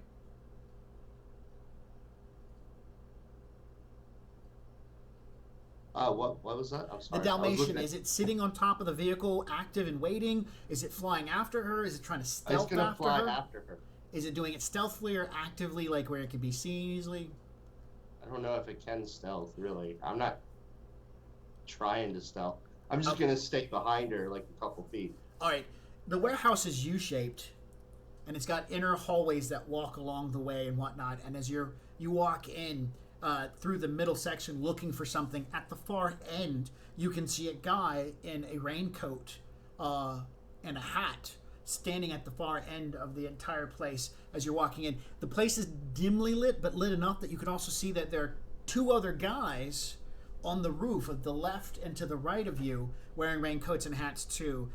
You can't see if they've got weapons or not, but they're definitely standing up there. I'm just gonna assume that they do. Assume that, of course. You and Pollux both see that. They're not stealthing, although it is dark and rainy and blah, blah. You can definitely see them once you get into the warehouse. Okay. I'm gonna head towards the person that's on my level. All right. The Dalmatian begins hovering over you guys as you and Pollux begin moving in that direction. And the guy turns and he points to a doorway. John, did you have something? Yeah. Is Sunny relaying anything that she's seeing? Actually, I was gonna ask if the Dalmatian had a camera on it. Well, because She has the eyeball. oh, yeah, I'm showing that to everybody through the vehicle. Yeah, that's why she put it up so people can see what's happening. To answer the question, the Dalmatian does have cameras on it, and yes, if you have access to the Dalmatian, you can spread that information around as well. So you could see that there are people on the rooftop. Now, good news, the Dalmatian's eyes are barely affected by this rain. Those aren't people, Jay. If it is, it looks like a humanoid-shaped robot in a raincoat. When the drone is targeting them, because that's what it does, it like looks over and says, "Oh, what are you? You don't have any heat source. I can't really tell which. You're drone. Who are you? Holy shit! Your computer, you're the pilot in the Dalmatian Do I recognizes. have a comlink set up with Sunny? Yes, the Dalmatian's computer recognizes that the guys on the roof, and the guy at the end of the hallway are all three of them are drones. Nice. I'm gonna give that information back to people in the van, and I'm gonna let Sunny know that as well. I'm just saying these aren't humans. She's like, well, what are they? They are machines. Okay. I can totally talk to machines all day long. Yeah, that's gonna be fracking great. When you get close enough, you can definitely tell that the man at the end of the hallway is a robot, machine, or whatever. It doesn't look like it rolled out of Star Wars. It looked like it rolled out almost like Terminator. Oh, good. I am going to pretend like I knew that was a robot the whole time, and then just follow its directions. All right. Door is. You walk over to the door. It doesn't move. You open the door. It's unlocked. There's a hallway. It's dim, poorly lit, and down the way you can see a door that's open and lights coming out of it. Alan, you hear the door open up and the sound of rain pour in, and she, who's squatting on a table inside the room, she's on the table, off the floor, squatting and kneeling, squatting position with her hands in front of her, looks up towards you. Her fingers roll back into her hand. The chainsaw blade comes out. And she turns and looks toward the door. All right. Hallway can go forward, and then there's the door, or it can go off to the left-hand side. Yeah. I'm going to actually specifically tell Pollux, do not take your axe out right now. Just don't do it. Just take my shirt off. God damn it, just stop it! Go back in the van. Oh, look, it's burnt as all hell. I mean, Trollface would be pretty mad at me at this point. Why am I wearing these clothes? Oh, I see now. Yeah, you got to get back into your element. Just roll around in the dirt. All right. You head toward the intersection. As you get there, the hallway to your left is occupied by one of these guys in raincoats. So there's 4 of them that you've seen. You get up to the doorway, and as you're moving up toward it, you can see a chair, center of the room, stereotypical 1960s interrogation maneuver. Lamp is only focused on Alan. Nice. In the room, there's a plastic-covered metal desk. Squatting on the plastic-covered metal desk is a really big orcish woman in a raincoat with her hand looks like it's part of a saw blade or something. And she's looking at the door. You can see her eyes glinting in the darkness as you walk up to it. I'm gonna look over at Alan. Is he conscious right now? Okay. I just try to indicate with my eyes. This just started. When, like, as well as, I really hope you're paying me for all this shit.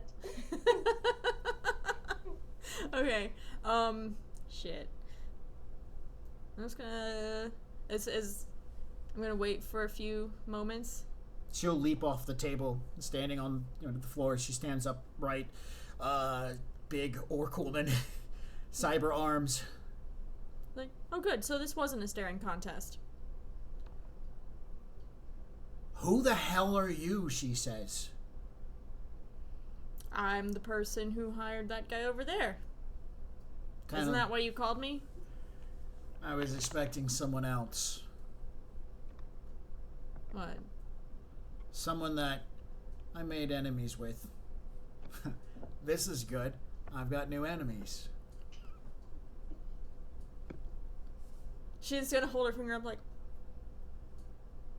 I'm not really sure where that calculation comes in, but please enlighten me. Well, apparently, you hired someone to track me down. Looks like my setup was able to make sure my trail was covered. Technically, I hired someone to find out who's been burning down my employer's buildings. She looks at you. Is this an insurance thing? Are you with the insurance company? AIG, Geico, or something? I'm with a third party. Ah. So your third party is who? Well, frankly, that's none of your business. Well, actually, it kind of is, because if you tell me the name of the corporation that you're working for, this makes it go so much faster. I either start killing you and all your friends, or I don't have to worry about it. Well, let's start with the second one and go from there, because there's no corpse involved in this. You notice the chainsaw blade hand thingy goes back into the hand and fingers come out. This is good. Do you mind letting... Yeah, sure. Thank you. She walks over and takes her fingers and runs them through the ropes, and they just cut. And you're free. So who hired you? Who are you? And she is pointing at you. Who are you working for? We're working for a representative of the Enclave. Enclave. I've heard that before. You might have heard it before. Yeah. Some sort of shadow organization thing, right? You're pretty close. Good enough. I don't know who the fuck they are, and they don't want me dead. That's all I care about. We just want to know who hired you. Hired me to do what? Burn down the buildings?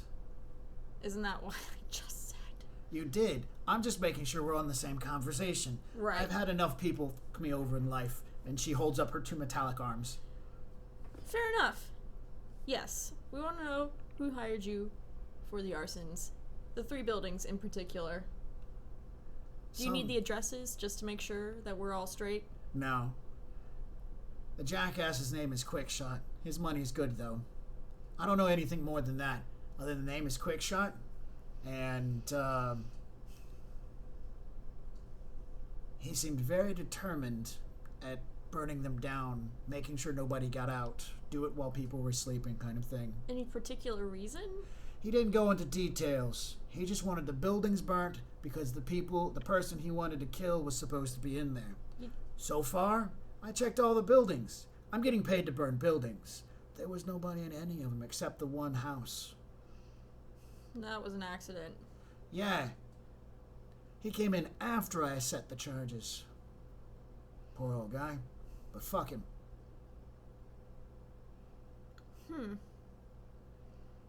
So... Well, if you're not after me, and I'm not after you, this is the part where I leave in one direction and you leave in the other. We don't talk about any of this. Right, Mr. Parsons? In the background, Alan's casting resist pain.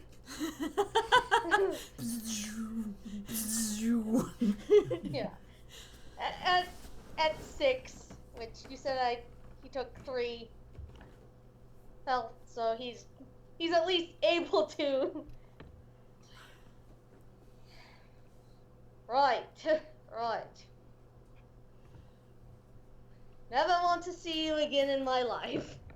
Or after, for that matter. She raises an eyebrow. And don't ever come by my house again. Next time I see you loitering around my house, I'm going to have one of my drones drag you into the ditch.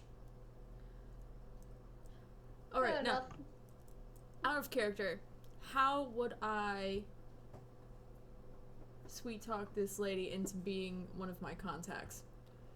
Money! Well, you're talking money, you're talking, hey, look, you're a professional. You start talking on the levels like a professional. Yeah, something along those lines. Okay.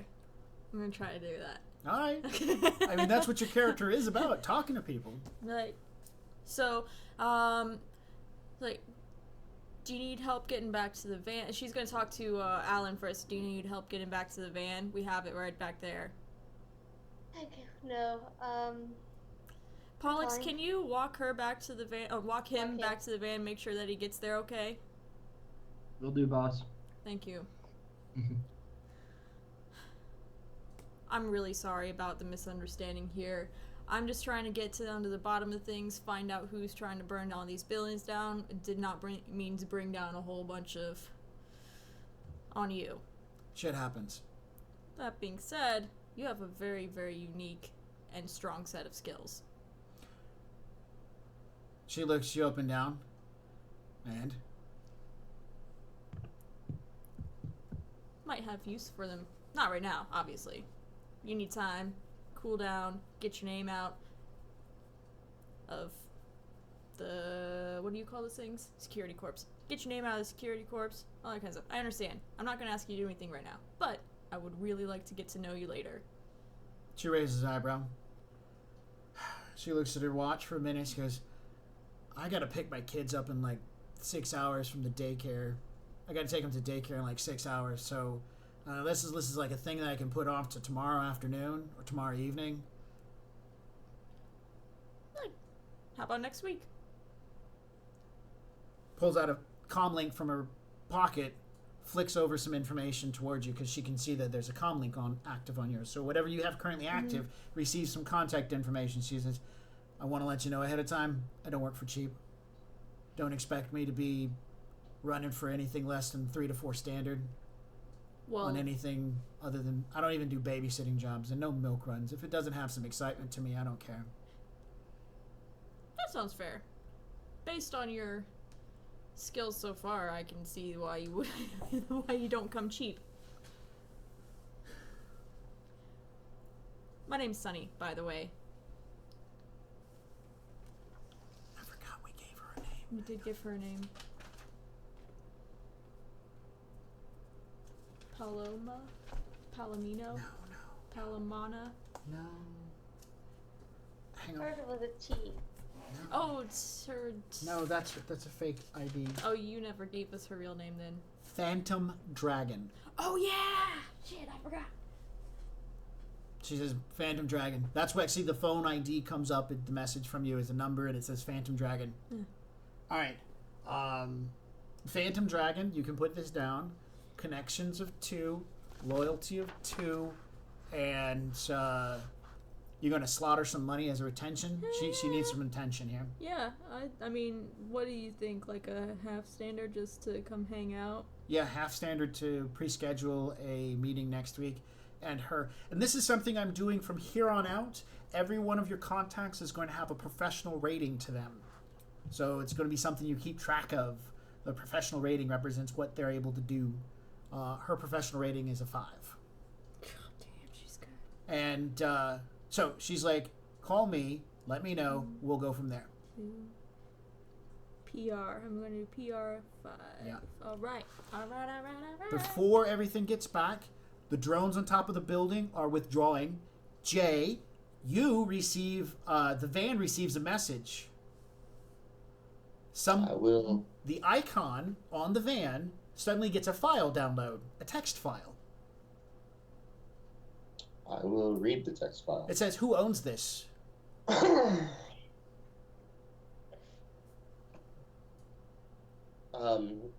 asking? You don't know. It's an unknown source has suddenly put a text file onto your van's information. Well, so do I type back? Yeah, you're basically writing into a file. Somebody opened a file up into the computer system and wrote into it. Yeah, I'm going to type who's asking. Sits there and says, I'm really impressed. This is a nice van and nice car. I like nice machines. Well, thank you. Is the car yours or someone else's? They're mine. The sister and says, the car is very sexy. Thank you. And then, let's see, the text file will fill up. Do you race? From time to time. Do you drive? Yeah. Drive is the reference to I drive for work, I drive from place to place, I deliver shit and whatnot. Yeah. Response back. Excellent. Maybe we should go driving once. And a number appears in the text file with a name that says Phantom Dragon. You as well can write down, what did I tell you? Loyalty 2, connection 2. You can write down Loyalty 3, Connection 2. Well, we'll say Loyalty 2, Connection 2, PR of 5, and it's Phantom Dragon. She likes hanging out and talking to other riggers and people who drive nice cars. So Is this the person that Sunny was just talking to? Out of character? Yes. Yes. Okay.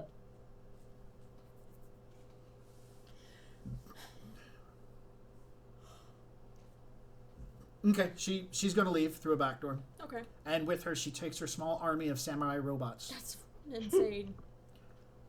And awesome. I'm pretty sure you guys would have fared well against the samurai robots until she like cold simmed or hot simmed into one of them. But she wouldn't have done that because she's just as much as a badass as the rest of them are. Yeah. She leaves. You guys get Alan. Alan looks fucked up. Anybody want to do anything? I'll do some first aid stuff. Okay. Is Alan visibly still injured? Yes. Okay. I can cast a heal spell real quick Oh, yeah, after someone's first you're aid. watching right now. Well, the rules for healing magic, I should probably play that last after any other medical treatment because once I do a healing spell, no other healing mechanics can affect the target. Okay. So. Then I know that Alan has some, oh no, Alan wouldn't have that because Alan was not prepared. So, I'm pretty sure I have, I have a trauma patch. Does that count as something? That will remove negative effects, but do nothing for hit points. Okay. Then I probably, is there, It's only 3, and in fact, Rhett could probably hit a healing 6 and get rid of all. I'm pretty sure you can pull that off pretty quickly. Yeah, might as well go for it. I got a med kit too. Somebody's got some doctor skills on them. Ooh, I can do that if you have a med kit. I do. Awesome. I'm trying to remember how to do that. Which page was it on? So it's logic. plus my doctoriness. Do you have first aid? Medkit adds bonuses to your roll. Hang on, I'm looking at items. I have my psychiatry, which is like a doctor thing. So we That can is have correct. that though. No, you would only lose 2 points from it. Okay.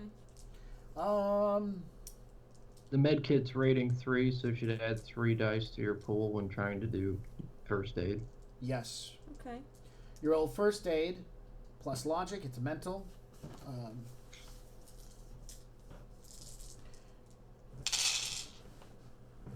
1, 2.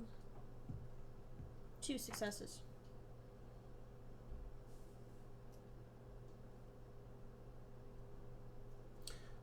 Each net hit over the threshold removes 1 box. So, if you only made 2 successes, that makes the threshold.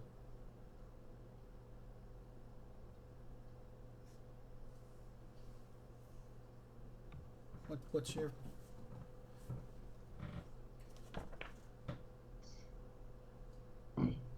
Yeah, making the threshold doesn't do anything. You have to make 3 successes to get 1 box. Oh, really? Okay. So, oh, well. Nope. I'm a little rusty. Little rusty. Medical first aid kit will say, it'll say it's been too long. It's past the hour worth of time, so it doesn't do any good. Okay, fair enough. Okay. I'll cast healing on Alan. Go for it.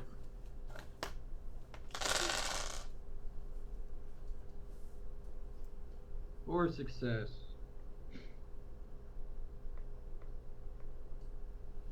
Okay.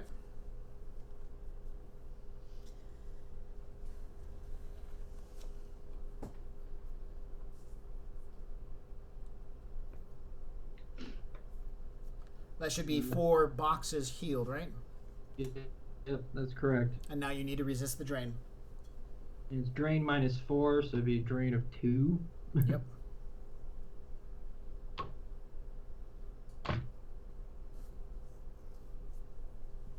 Yay! You take 1 stun. Yay! You got a stun, but Alan's back up and running. Great. Thank you. Sir. But and I'm going to sense him. A sense who? Pollux. Okay, go ahead and make an sensing roll. There's a bug spirit. Oh, wait, you weren't there for that. 3 successes. Gotta find that real quick.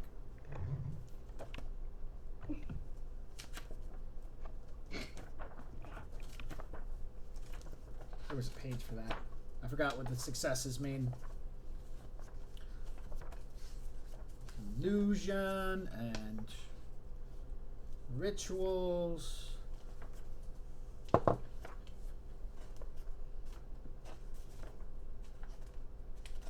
And now I can't find. Ah, here we go. 3 successes. He has no cyberware. His essence and magic rating, his essence rating is equal to yours. His magic rating is higher. I'm very shiny. Yep. And that's about all you'll get from that sensing, that he's a bit more of a higher level spellcaster than you. I'm gonna do it right back to her because I've noticed it. Oh yeah, she wasn't attempting to hide it. Yeah. 2. No cyberware. And definitely a magical aura. And her essence is the same, but magic rating is less than yours.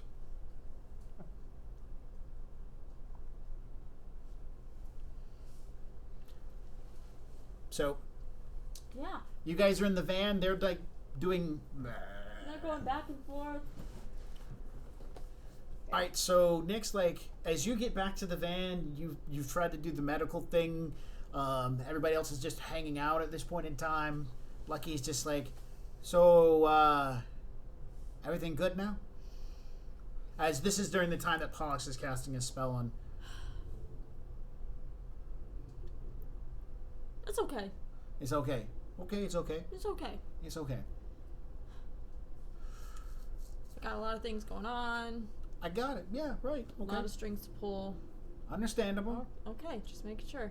It can't be about you all the time, man. So I had a chance to think since I wasn't doing anything. And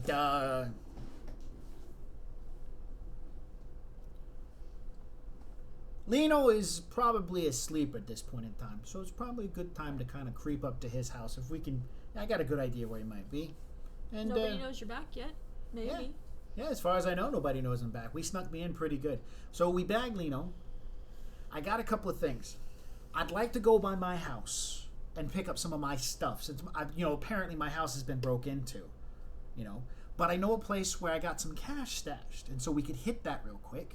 Get some money. I'm sure you guys want to get paid, right? Getting paid is good, right? Okay.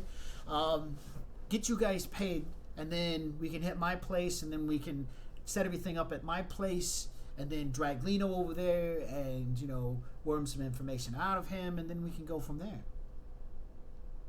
What do you think? Where's the cash at? It's at a safe house. You can tell he's not being completely... It's at a safe house down in Tacoma. You know that face that you make? No.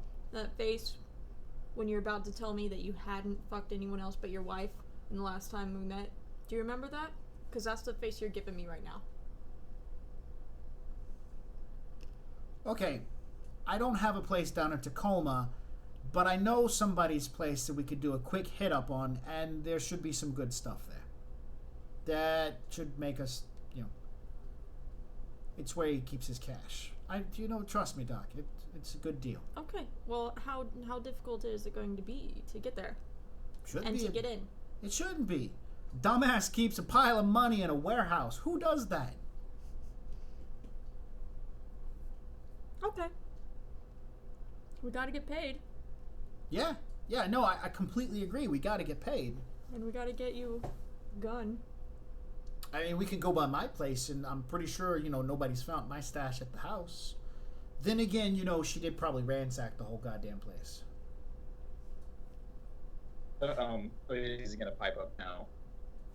So how much extra is this side job?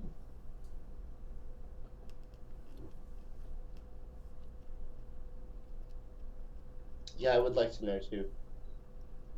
How much is there? I just want to get out of this outfit. And Alan is keeping his mouth shut because he recognizes that guy and he doesn't want to draw attention to himself. Well, you were under the effects of a physical mask. Right? No, he wasn't. Oh, that's right. Yeah, that's right. You hung out with Lucky. Yeah, you made good friends. Yeah, he hasn't clicked it yet. I'm going to give him a logic roll here. I forgot. Oh, shit. He'll figure it out at some point in time. All right, Well, he's sitting up front. Whereas me and him are sitting up front. They're all doing stuff in the back. It's Alan's covered in blood. Yeah. So it's not going to be easy recognizable. Yet. Couple of grand. It's a safe box. It's got some grand in it, I don't remember how much is there. I'm just telling you, I know there's a guy. We talk about where he kept his money at when he was drunk. So, I figured I'd keep it in my back of my head, and whenever I needed money, it'd be there. Alright, it's a long shot. I don't have a fucking clue if it's there or not.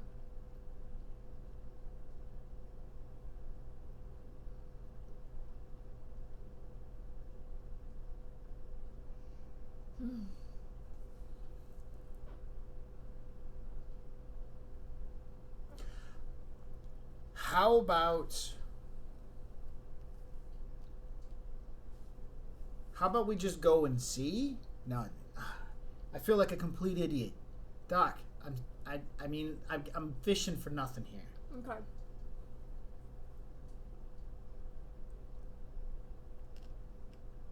Let's just go by my place and see what's up. Maybe my guns are still there. Get some stuff we can sell. Out of character. I don't think that this is a very big paying thing. Like, she's already got these people on retainer right now. like that from previous jobs that this money is like, you know, she specifically has for a retainer. I don't think that Sunny is gonna pay more than like, I don't know, 100 yen to just go and bust something up. You know, if anything, I would probably pay Zoe like 500 just to make sure that all of the things are like taken care of, so there's no alarms going off, and that's about it. Yeah. So that's where like, but that's my out of character stuff. Like, I don't know if that's really. And they could, if they want to negotiate for more, they can negotiate for more. Because that's what they're at now. They're just like, how much am I getting paid for this? Yeah. To be here sitting in a van at 2 a.m. in the morning, you know? So do you want to give them a pitch? You already promised to pay them how much for the initial job, which is coming out tonight? 500, right? I think most of you guys were offered 500. 500 just to come out. Okay, so there's that. So I'll say. Well, and then it was a standard to go get the guy. Yeah. Yeah, and that was standard. That was so easy. Like, as far as Sunny's concerned, she's still, you know, that was such an easy job. There was nothing there. The guy didn't even put up a fight. I got thrown across the room. That's not a fight. I would call that putting up a fight. That's not a fight. You know it, I know it. That's not even a bar fight. It could have been a fight if we wouldn't have handled it properly. Well, because we handled it professionally, it wasn't a fight. And it was a standard unless things go wrong. Okay, then Sunny's gonna say, look, if there's nobody there, I'll pay you guys 100 to just come and bust this thing in. Yeah, it'd be free, easy money. Yeah. Whatever, he stops. What's that? Whatever we do, Sonny, do you mind if I can at least get the rest of my gear from my place on the way there? Nick looks down at this point in time, and you guys are talking about negotiations, and he sits there and goes, you know what, Doc? Why don't we just go back to doing what we used to do?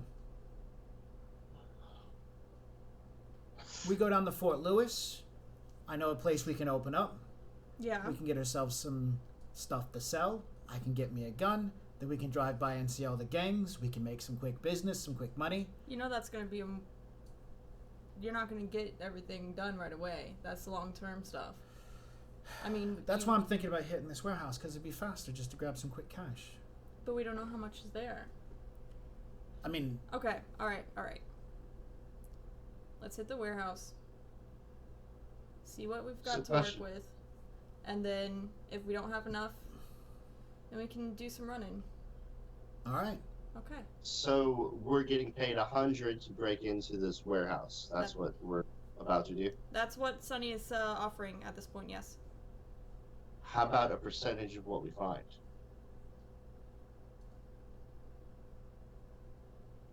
Nick kind of nods. I said 1/6 a piece.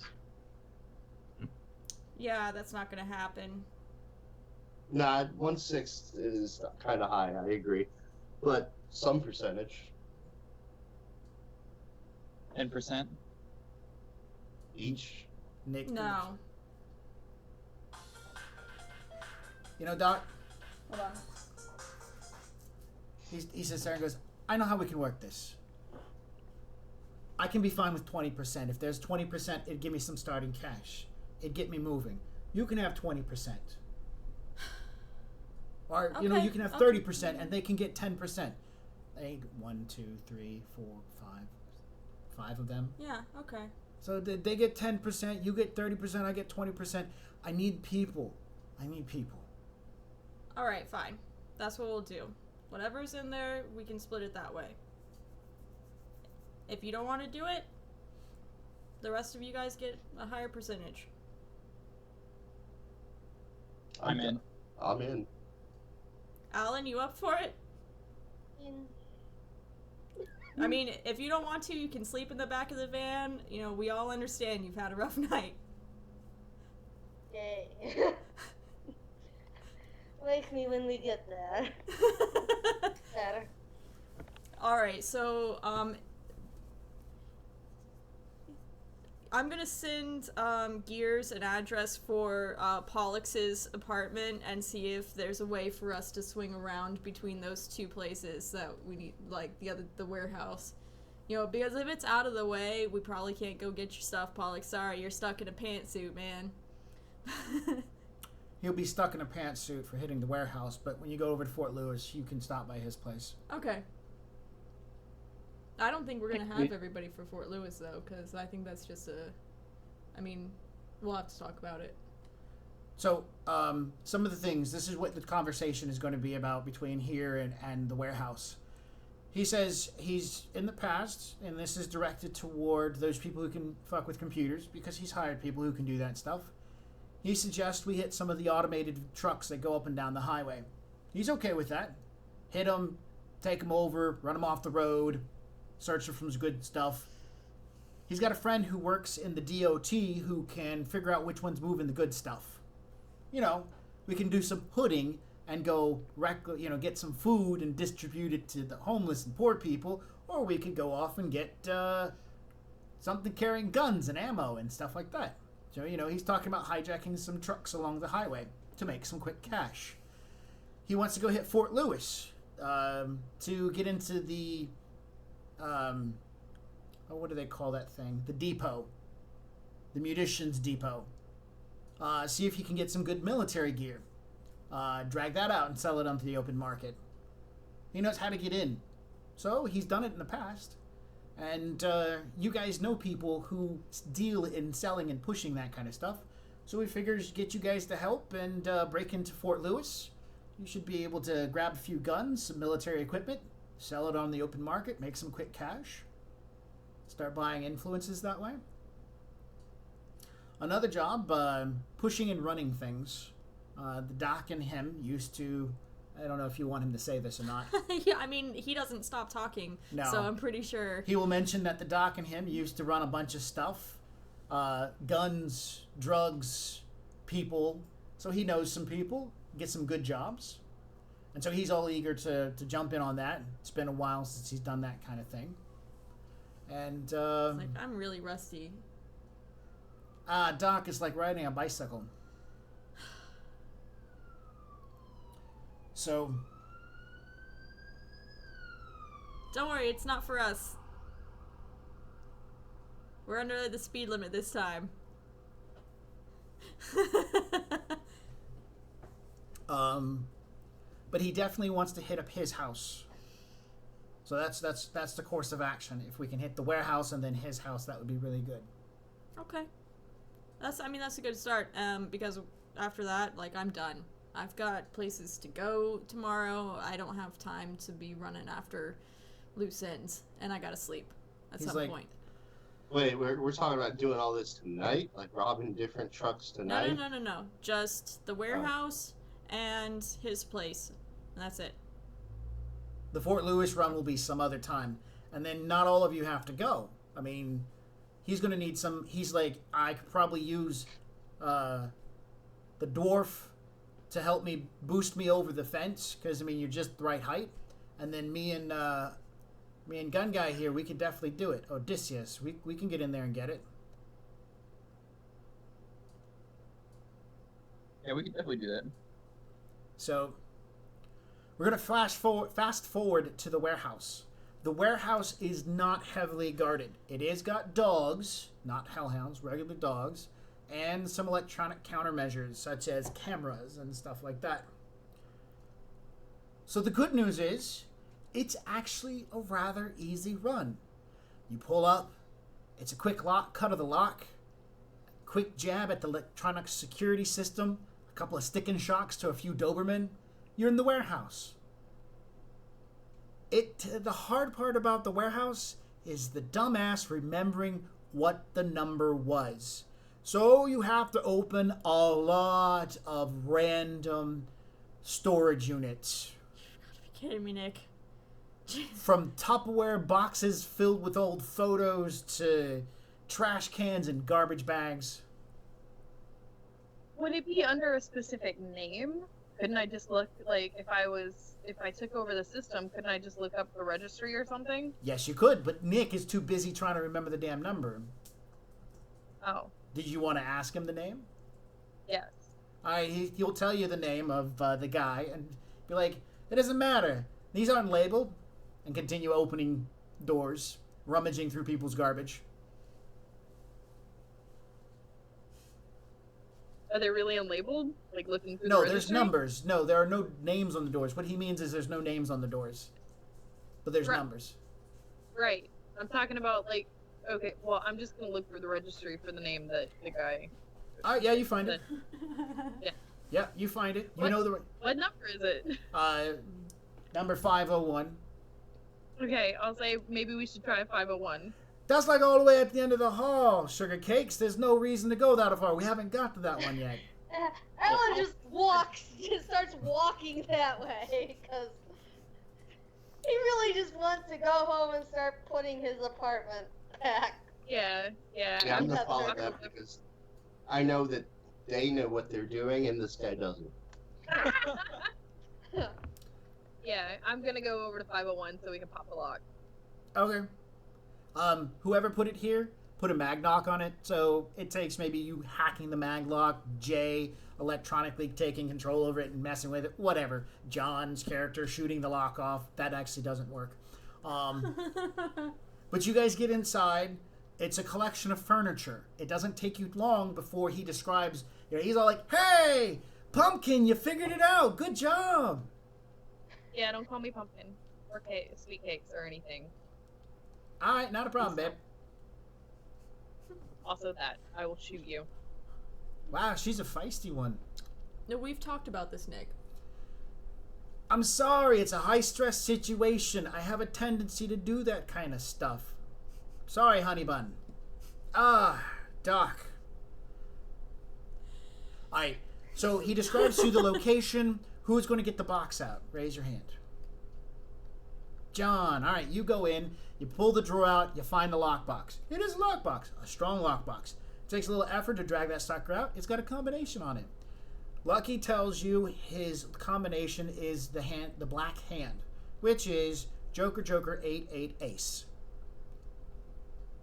Sorry, Jack, 8, Ace. The black hand. I'll put the combo in. And the lock pops open. And so does Nguyen. Not just a little bit, all in like 1s and 5s, but a lot of it just pours out of this safe. All bound up and nicely, neatly piled in. It looks like crinkled bills that have been used. That you stick $1 back, you stick $1 back, over about 20 years.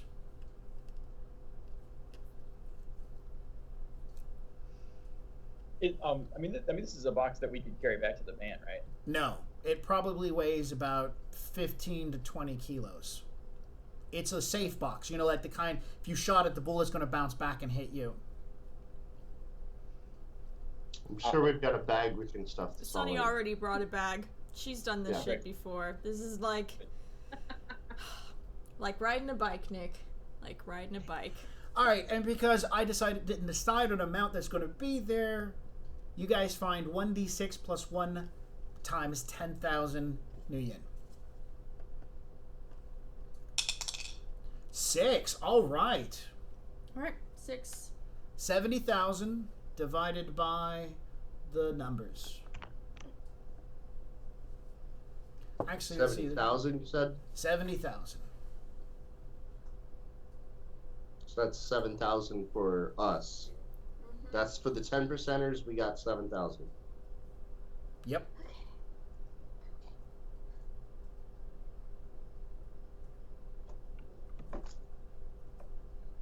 Now I'm really times that glad by I 3. invested in negotiations. That's what you get. Me too.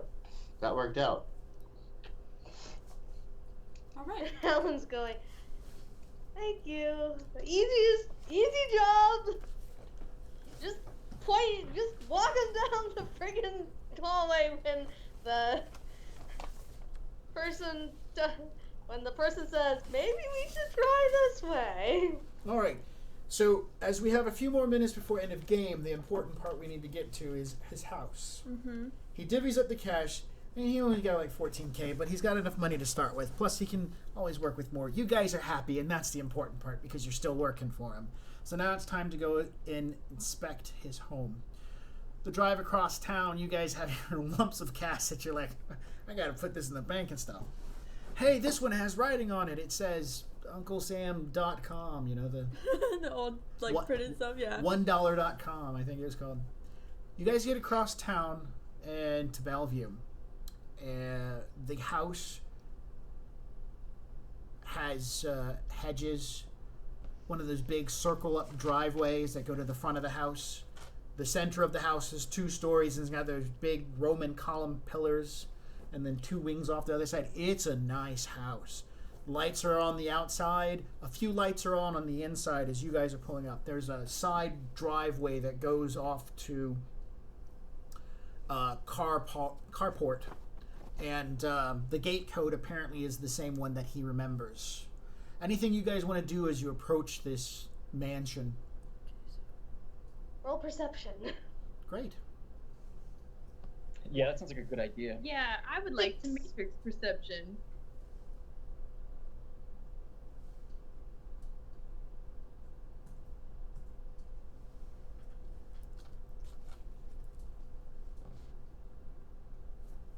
What do we roll for perception if we don't have perception? Perception is a skill, and it's intuition plus perception, so you default to your intuition if you don't have it. Okay. I could have swore Gears has perception. I need to like have an accounting ledger for all of Sunny's money right now. This is like It's getting pretty intense. it's getting pretty intense. Okay, let me do my perception.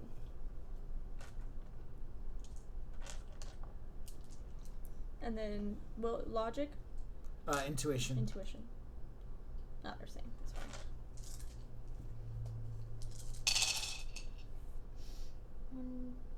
2 successes. I'll go ahead and start a sensing.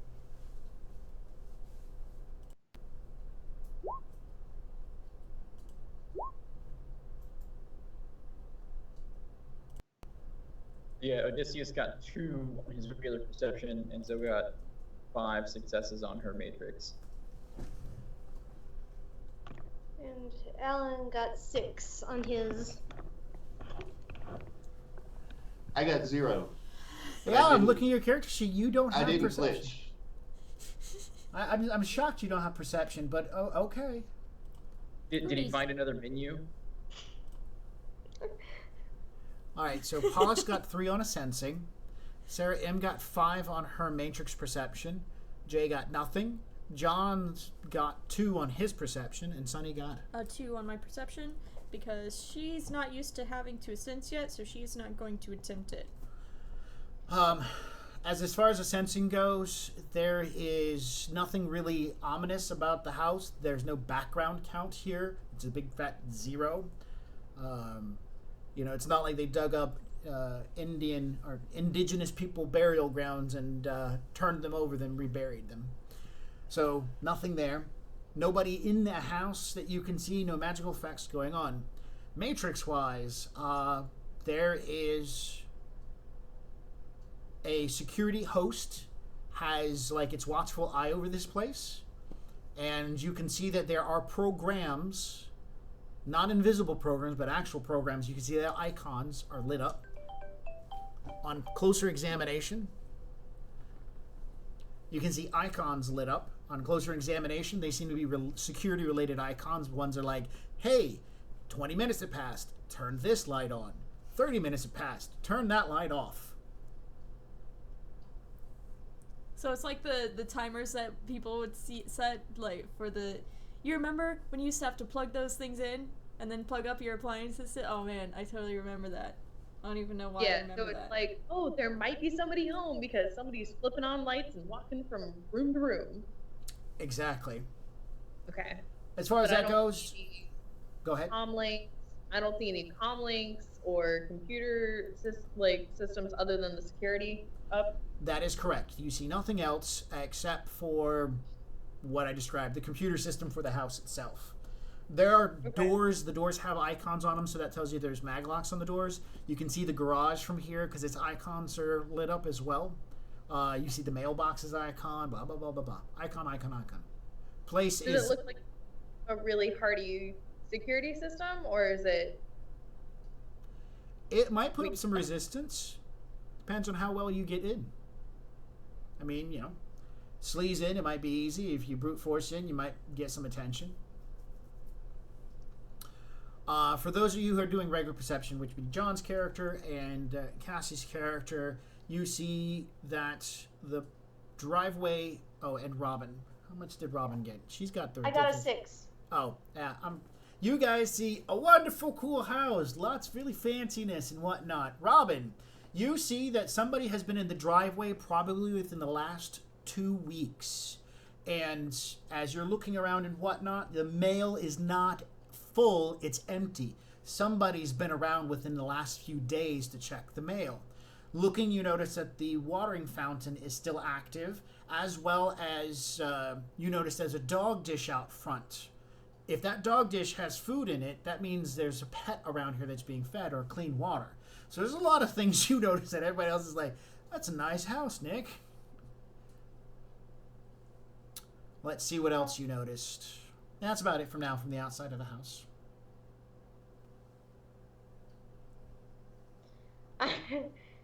So, I'll ask Zoe, like, is there any active security right now that we need to shut down? Yeah, there's active security. I can do it. Yeah, just do we in need case. To, or do you have? Oh, okay. Just in case somebody else has overridden like all his stuff, so that way, you know, they don't know that we're here. If he tries to put in his code and it fails and sends a signal out, then we're gonna have some problems. And I'm too tired for problems. Yeah, it's now like 3:30 in the morning, going on 4.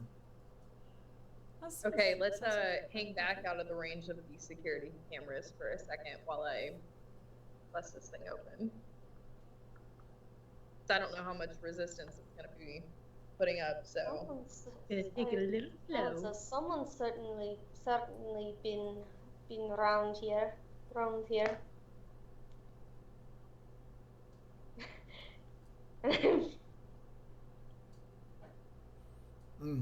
Alan's talking to you.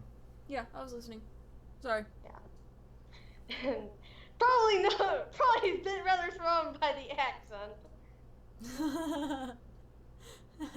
Why is he not talking upper class Brit? I know, right?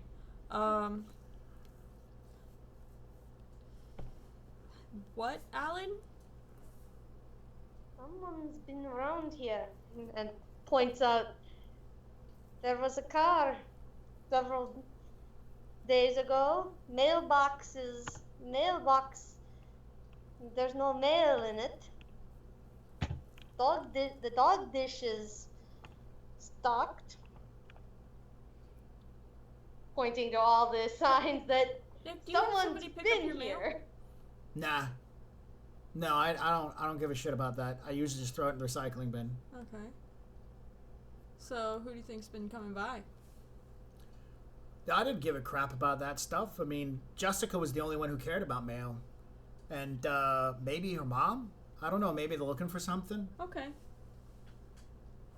I mean, she took care of all that stuff. I didn't do anything. I didn't even feed the dog. Yeah. Yeah. Pfft. Stupid animal. Always shit all over the place. Well, somebody's been doing it. I bet it was her mom. Crazy old bitch. All right, so, Sarah, 5 successes. You're trying to lay out one mark at a time. What are we doing here? One mark at a time, just to take it slow and see how resistant to my matrix. Okay, I like that. Bam!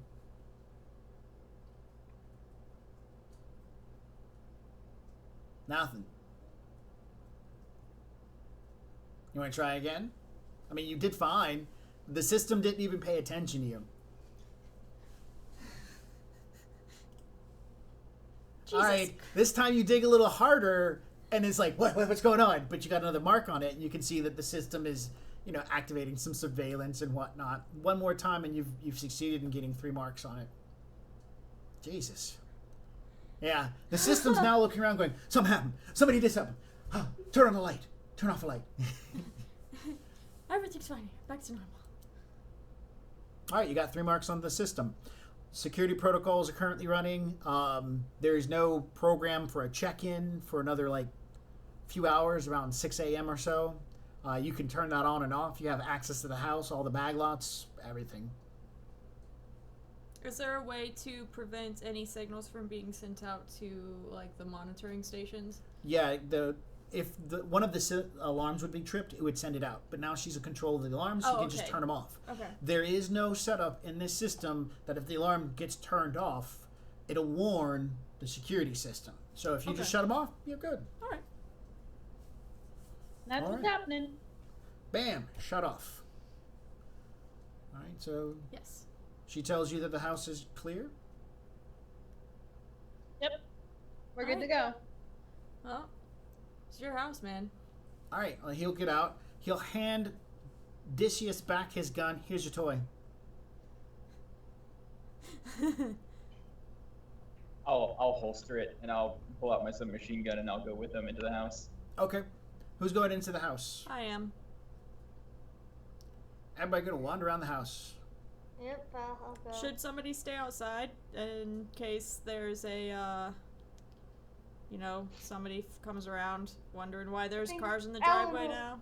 Alan will go. I'll stay. Because he doesn't want to give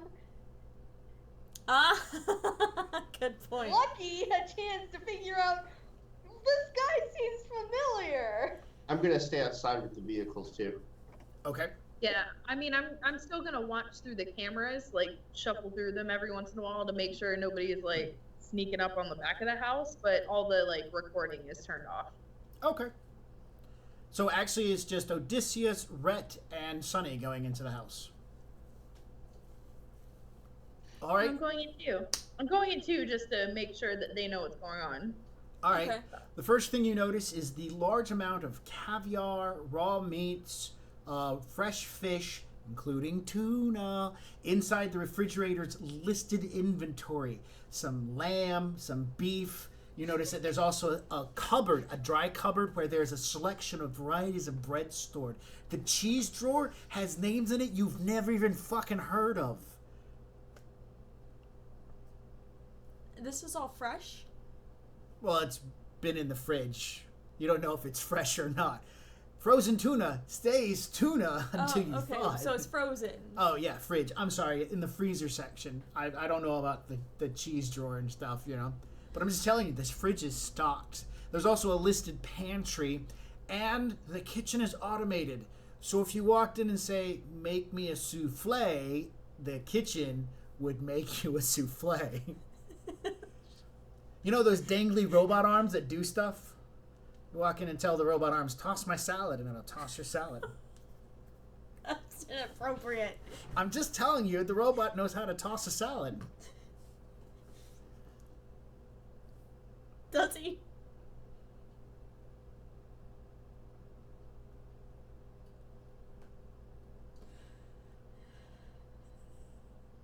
All right. So yeah, you walk in. There's where do you want to look at first, Sonny?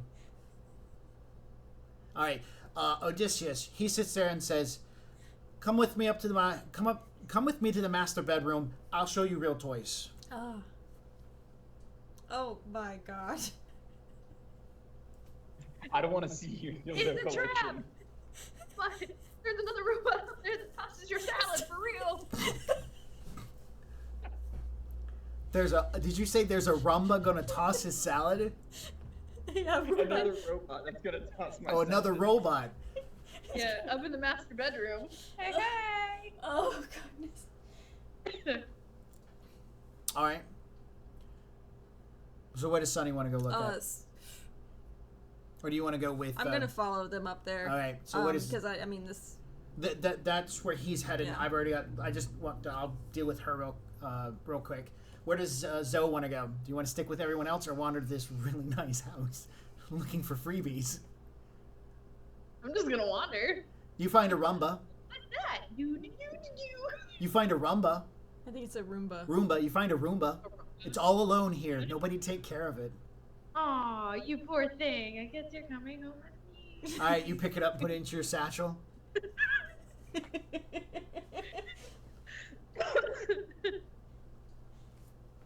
Do you? Yes. Okay. All right. So you have a Roomba now. Write that on your character sheet. You walk into the front room. Huge triad. You see that there is a Hermes sitting on the front, like right in front of where the triad sits, and it covers an entire 10-foot wall. What's a Hermes? Hermes is a type of phone. Hermes is Wait, a Hermes- $3,000 phone. There's nobody around. It's just you in this big empty house and an expensive $3,000 phone.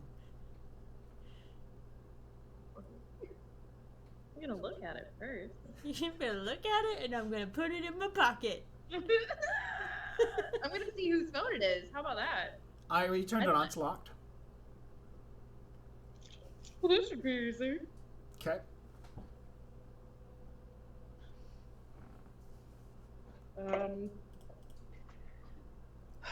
What do I need to crack the code on this one? Put some marks on it.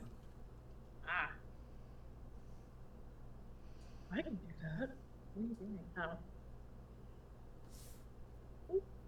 Oh, it's in its own system too. Oh, you got so lucky. Yeah. Hey, you're sitting there just oh, you want to be a fucker, do you? Oh, what? Well, yeah, we can do this. You get it. You get 3 marks on it. Open it up.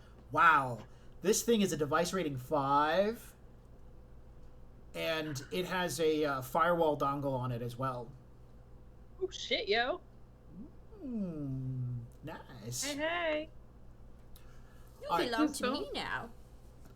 What who does it belong to? It belongs to the house, but it's listed underneath Nick's name. This is referred to as house phone.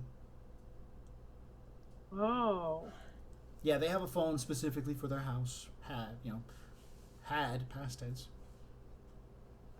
All right, some other expensive electronic stuff listing around. You see some older. There are books on the wall, and they're by themselves. Big bookshelf, 3 or 4 books. They don't collect books. It's That's for fine. decoration on Yeah. the wall. There's a big pool in the back area. You command it to light up and heat up and stuff like that. All right. I don't think I'm gonna take the phone though. All right, that's fine. What? I mean, you could take it out to the island and become the new owner of it. It's just a couple of dice rolls away. I know. She's happy with the Roomba. Stop peer pressuring her to steal Yeah. stuff. It's gonna be hilarious whenever I bring it home and put it down and the cat's just The cat hacks the Roomba. yeah, pretty much it hacks the Roomba so it doesn't have to get up and it can be a lazy lump. It'll just Rides the Roomba around. That's is happening. yeah. Oh, It just sits there and goes over to its food dish. Nom nom nom. Rolls back over to wherever it was before. The television, yeah. All right. Oh, yeah, the television. All right, where is Pollux wandering off to? Are you sticking with the group? you I'm should gonna just turn to start raiding the Odysseus. fridge. I'm gonna turn to Odysseus as he's walking off and just be like, make sure you get something good from this guy. Then I'm gonna turn back to the robot arms and be like, okay, strange contraption, make me a cheese plate. The refrigerator rotates gently, gliding as the door slides open, opening on both sides, moving. The arms move in, begin reaching in and pulling out produce and whatnot. Produce, cheese stuff. And the plate comes down from another set of arms. And chop, chop, chop, chop, chop, chop, chop, chop. They start making selection, a little garnish off to one side, diced pickles and whatnot. What? The food in the fridge, because of the way the fridge is designed, is still rather fresh, even though nobody has been here for some time. So, Or else somebody has been in to restock the fridge. because this shit's automated. So I'm it's sorry. making you a cheese plate. I'm just gonna sit down at I'm assuming there's a bar area. Yes. Barstool Island. As you sit down, a menu appears of possible drinks in the bar. I like a nice glass of these Toronto, and I'm gonna start eating my cheese plate. So you're like, boop, boop, boop, boop. You hear some noise, and the glass slides up from the actual bar itself. What?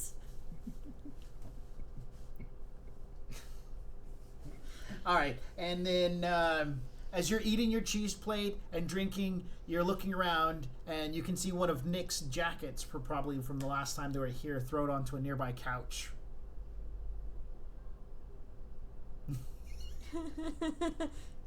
I don't even hesitate. I just grab it, rip off the current thing I'm wearing. Trash. New one. I just got paid. I gotta roll the sleeves up, but that's okay. Who cares?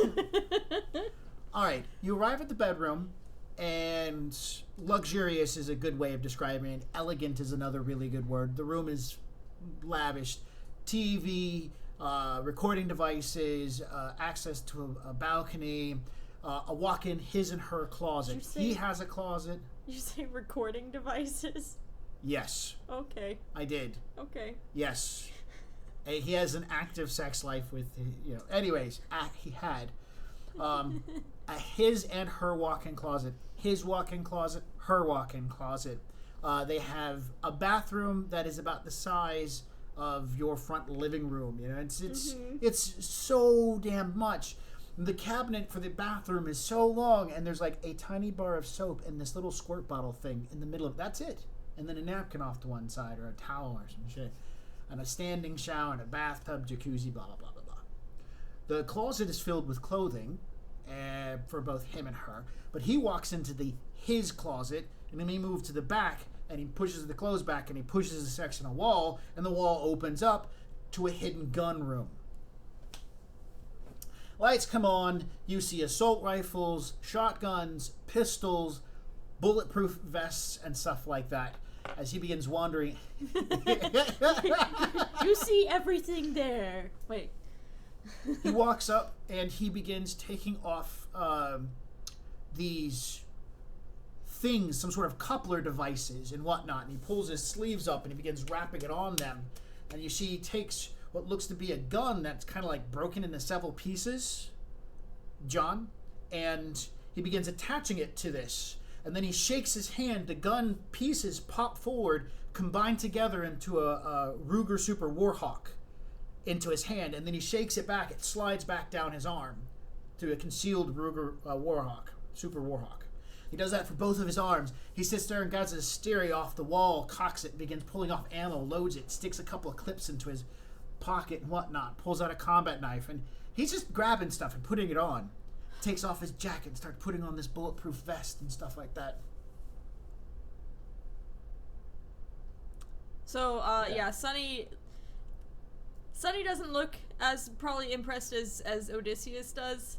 She's seen this before, like him in particular, and so she'll look over and is like, this is the real Lucky.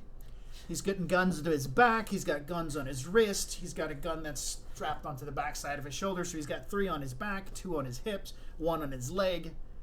I want to make sure I'm properly armed. So, Lucky, where was this version of you in the gunfight at the sushi place?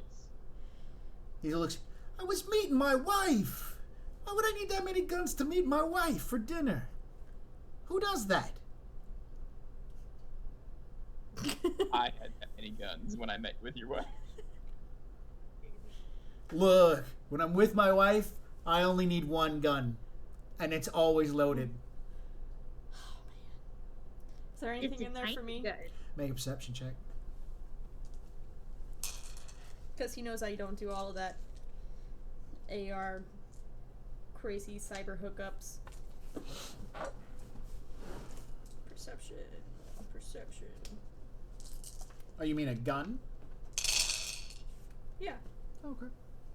I got 1 success because, obviously I don't... Oh, no, 2 successes. Sorry. 2 successes.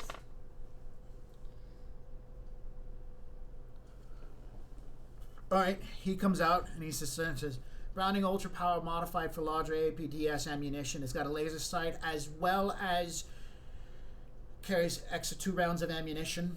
and has a reload in it for the side, just in case you have to fire one bullet for some reason. I thought it was fancy. Jessica liked it. Anyways, when you grab it and you pull the gun, when you point the gun, make sure to be turned to one side and have one leg back. The kick on it's going to be hot enough to kill you.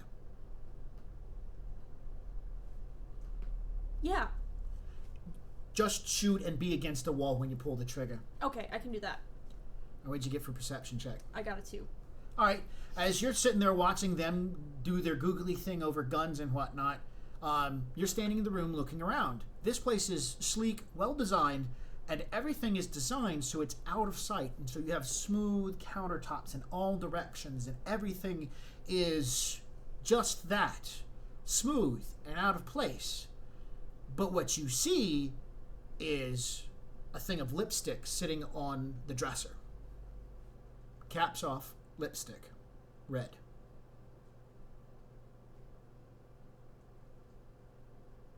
Everything else in the room is tucked away. Shoes are all in one place. Things on the side counter. Everything's neat, organized. You know, his selection of pills is behind a near invisible wall. You'd have to open up and see. This is. Do I remember enough about the things that he would say about Jessica to know whether or not she wears red lipstick? Oh yeah. He would talk about how sensuous it was for him to watch her put on lipstick. Okay. Yeah. So I guess I'll go. I don't want to pick it up. I'm like, Nick. He's too busy talking to John. They've got some sort of gun out and they're talking about bullets and stats. Is it an HK XM30? Yes. I'm gonna see if I can borrow it. For you saving my life, I told you I owe you, man. He thrusts it at you. You can have it. Look, where did that comes off the running gun, right?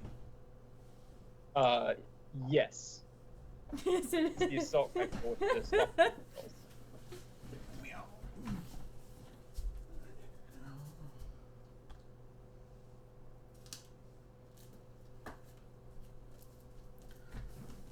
Oh, you know what I'm gonna do? I'm gonna do that sensing thing.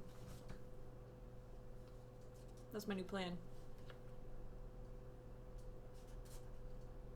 What page is that, Rhett?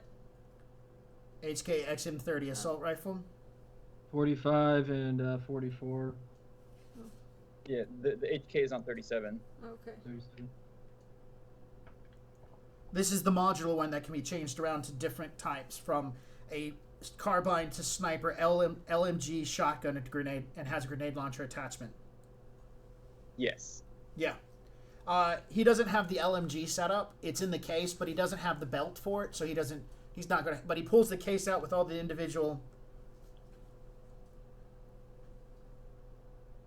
Okay, so it's 2 feeds, barrels, so the whole thing is modular in the gun itself. Ooh, that sounds fancy. So it comes out and Oh, so I don't even have to like take it apart to put the different barrels on? It says each kit comes with a shock pad, equipped stock smart gun system, imaging scope, 2 underbarrel secondary weapons, a secondary feed mechanism, 4 different barrels along with bipod for heavy options. The XM30 is intended to equip entire military police units with the ability to change roles based on operational situations. No, it's all compacted into one device. It is all those guns in one. But you can tell the 2 different types of ammunition it has. The assault rifle and carbine use the same ammunition. And then you have the secondary feed is where you put in the different types of ammunition. So you have to carry sniper rounds and shotgun rounds with you and load those as you need them. Unless you have the LMG belt, and then you load that belt into the secondary slot and fire it while reconfiguring it. And sorry, you said the Browning Ultra Power? Yes, Browning Ultra Power.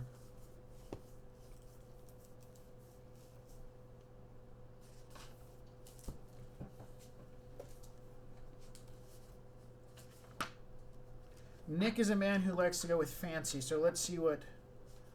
It's 36. Shouldn't have shut the book. There we go.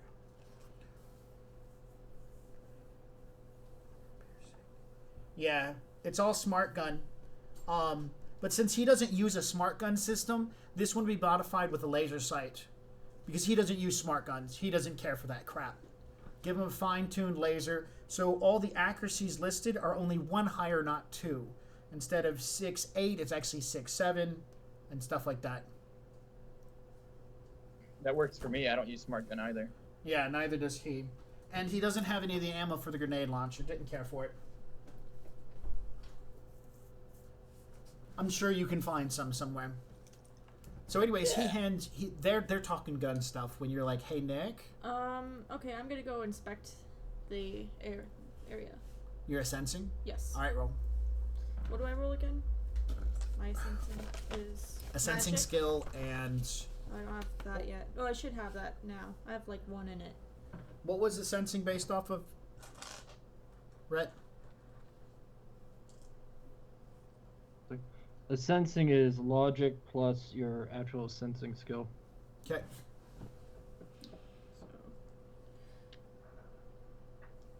That's 5 dice. I have a sensing skill? Yeah, you said you put 1 dot in it. Yeah, so okay. it's So 4 it'd be plus over 1. Here? Yep. Okay. I need to mark that out of my thing. Okay. Okay. Nothing. You don't know how this shit works. Yeah, I'm like, nothing. Alright, I'm just gonna go over the lipstick and see what's up with it. Okay. It's lipstick. It's just sitting out like somebody had used it.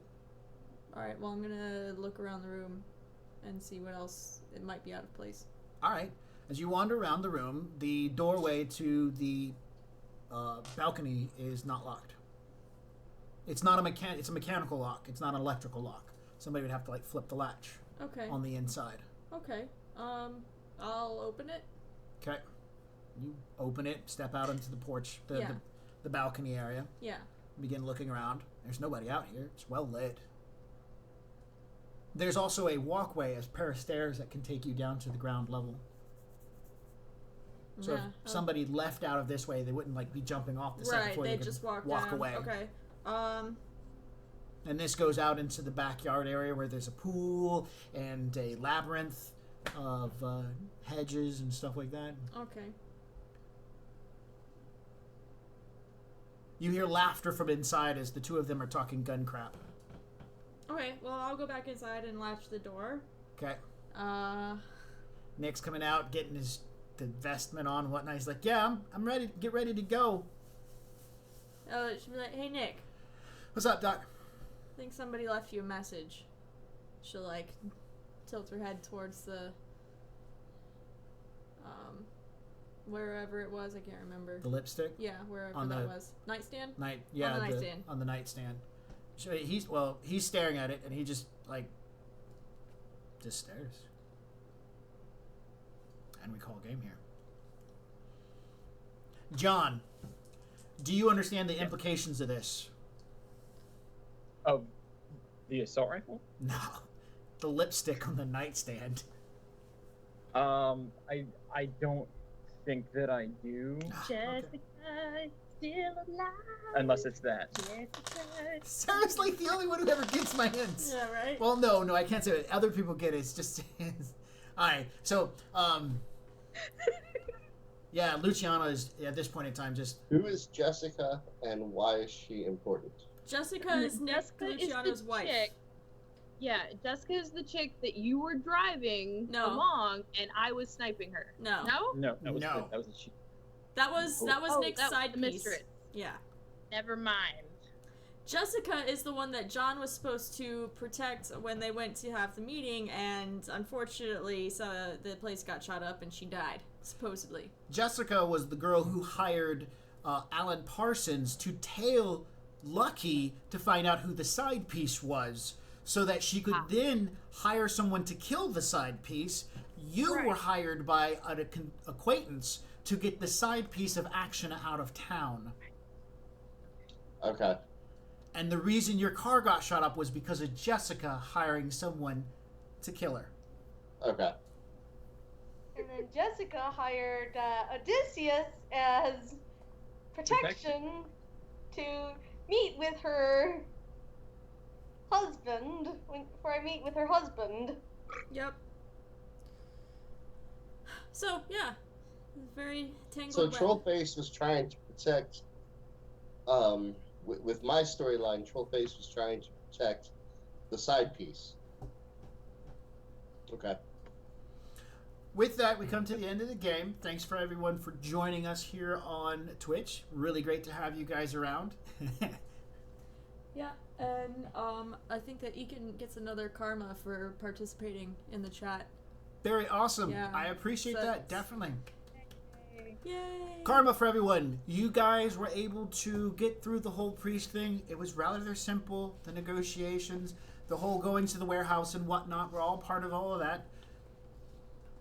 You guys did good. You didn't, beat up on the priest too much. You left the mafia guys to deal with it. Oh man, I cannot wait to see that video, Jay. Like from Gears, that's gonna have to be something that we go over next session. Can we do that now, or do we gotta wait? Do we want to just go for it now? What, for a little bit, like 5 minutes? Everybody want to hear what happens to the mafia people and the Yes. priest? Kinda, yeah. Absolutely. Yeah. All right, fair enough. So I want to talk about the cyborg in question. I don't have a name for him, but I know about him. Ex-military guy, lost a limb, got it replaced with one of these little flimsy-dimsy prosthetics. Didn't like it too much, but he got it replaced because he worked in industry with this wrenching arm that he could clasp on and onto a bolt, big ones, and wrench off because it could get that torque going. So he kept the hand. It's able to hold guns and shoot them and stuff with a little bit of difficulty. And so he found, because of his family, a really good running in with using this cyber clamp arm with a lot of strength to being an enforcer. When it all got started, that meaty, crunchy sound you guys heard was the baseball bat going into the priest's midsection. It crunched. It didn't like thud, it crunched into his midsection. The ex-military man kind of realized something was up. The rest of the thugs didn't have a clue. They just laughed. The priest sat there and kind of doubled over and please stop, begged for, don't do this. This is not okay. God will forgive you. I've made mistakes. You've made mistakes. We all have sinned. God will cleanse us. And he goes into his ordeal, but they yell, hit him again. And since he's doubled over, he takes the baseball bat and he goes across his back. This time the baseball bat cracks. Not like not falling apart, but just cracks into 2 bits.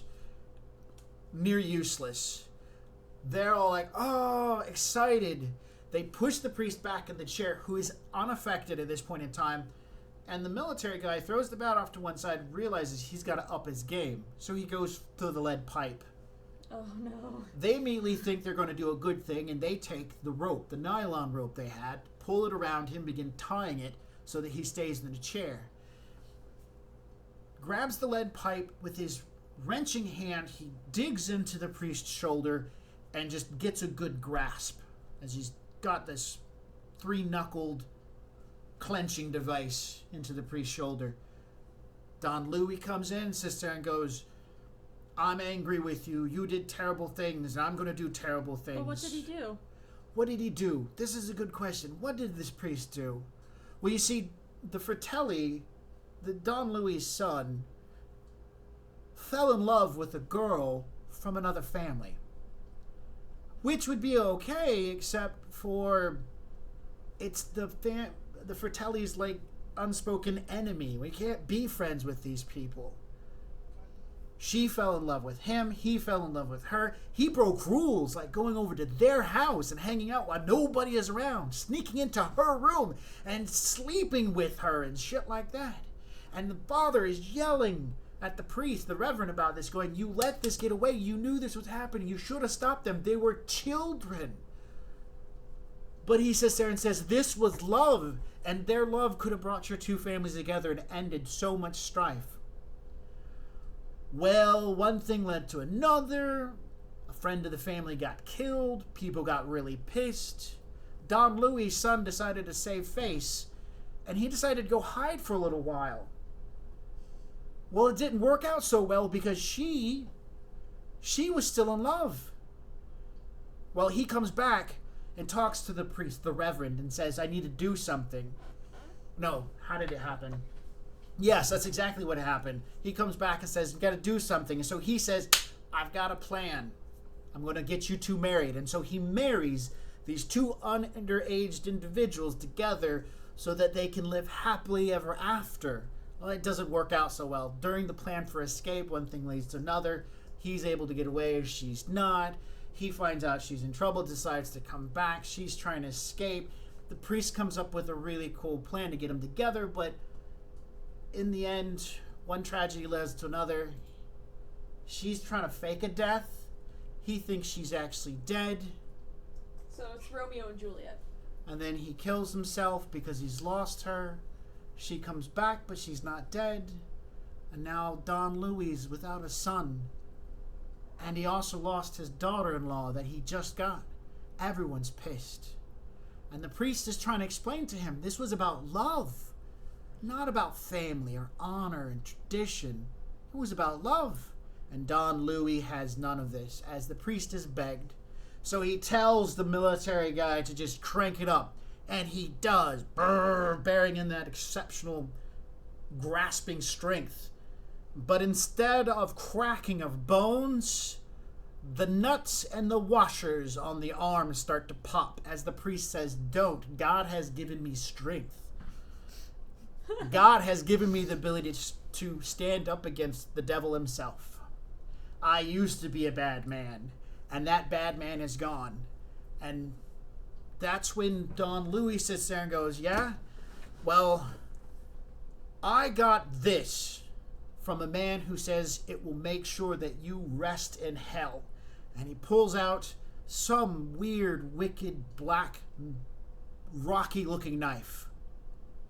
Oh, no. It's covered with weird symbolisms. And he says, this will make your soul rot in hell, you bastard. And as soon as he pulls it out, the priest says, no, rips out from the mechanical tendons, breaking that arm, pulling the nylon off. His face distorts to a hideous half-man, half-insect appearance. Don Louis jumps in, not paying attention to what's going on, striking, trying to get this knife at the priest, who then arms are long enough for greater than like a meter or so, begins striking back at people. The first one knocks one of the guards' heads clean off. The little drone has to dodge it to make sure it doesn't get knocked out of the air.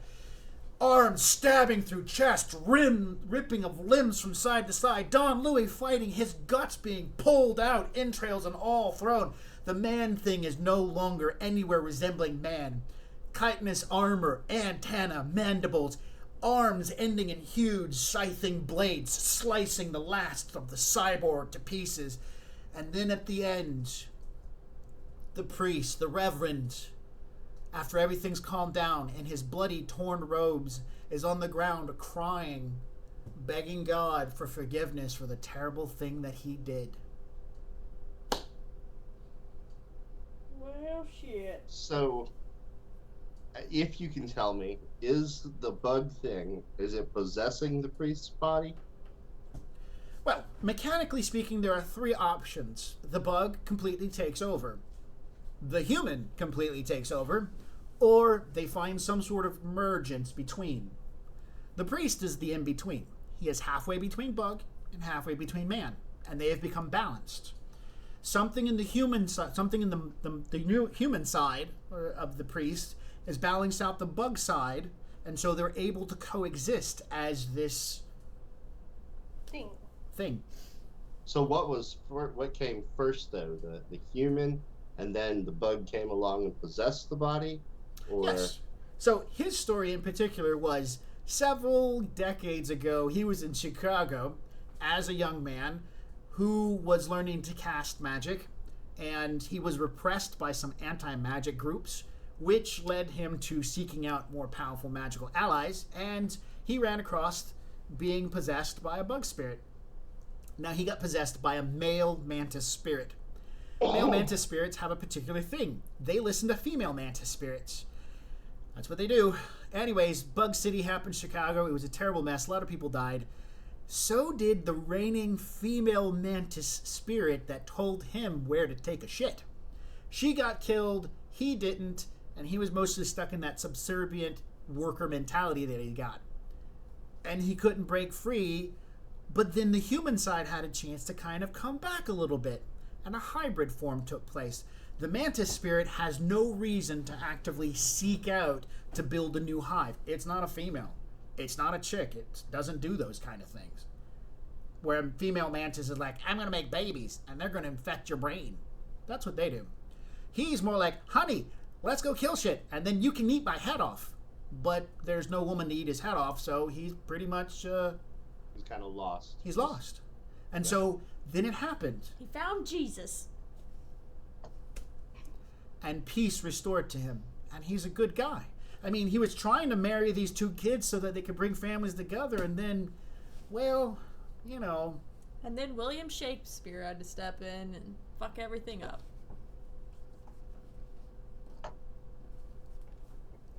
So that's what happened. But anyways, a karma for accomplishing the first part of Nick's kind of whole ordeal. Sweet. And you guys got paid. Sonny gave you guys $1,500 if I remember correctly. Yes. Plus $1,500 for the first thing, $100 for the and then you got 10% for the next part. So you guys should all have gotten $8,500 Yes. total. Wow, you guys got paid good. Wait, I thought it was 500 to come out and then a Oh yes, the second part. No, Okay. you're right. So well, then, if that's the case, because of how much money there is, she doesn't feel she has to pay you a standard anymore. What's the? Would you the like to standard negotiate? talking about for? Oh no, she's better at negotiating. So we're just getting the 7,000 and then the 500. You're gonna get 8,500. Oh, okay. Yeah. Okay. no more. Fine with me. That works. And Alan gets 7,000 just for showing up. Yeah, Actually, no, good job. Alan gets the rest. Alan gets got a full standard for his work. his work. He's gonna get the 7,000 cut, so that's He got yeah. stuff. So that's for your troubles, man. Free money. Yeah. Just take it and go. That's take what it and he take it and plans go to sleep, on. man. After barricading the window, he went out of. So I just want to regale for those who missed it. Alan was doing an investigation into several arson cases, and Alan did a great job of catching up to the arsonist and tailing the arsonist, but made so many ripples in the water that the arsonist's fine-tuned watching my ass ability picked up on it pretty quickly and decided to go find out why there's somebody looking into me. And so at the end of earlier today, around 5-ish or so, the arsonist she was hunting down was at her door, knocking on it, going, "Hello." And Alan jumped out the window to get away from drones. And then got tracked down by like 3 Terminators. That was box text. It was good stuff. I gave you karma for that earlier today, right? No. Yes. You did? Yeah. Okay, oh, good. You did. Okay, never mind. I don't remember that part. I think you were in the kitchen at that time. Oh, okay. All right, well, that's the end of our show. I'd like to thank everyone for showing up. I hope you all enjoyed listening in. We had a great time tonight. Some good fun, good yucks there. All right. We will see you next time. See y'all next End time. streaming.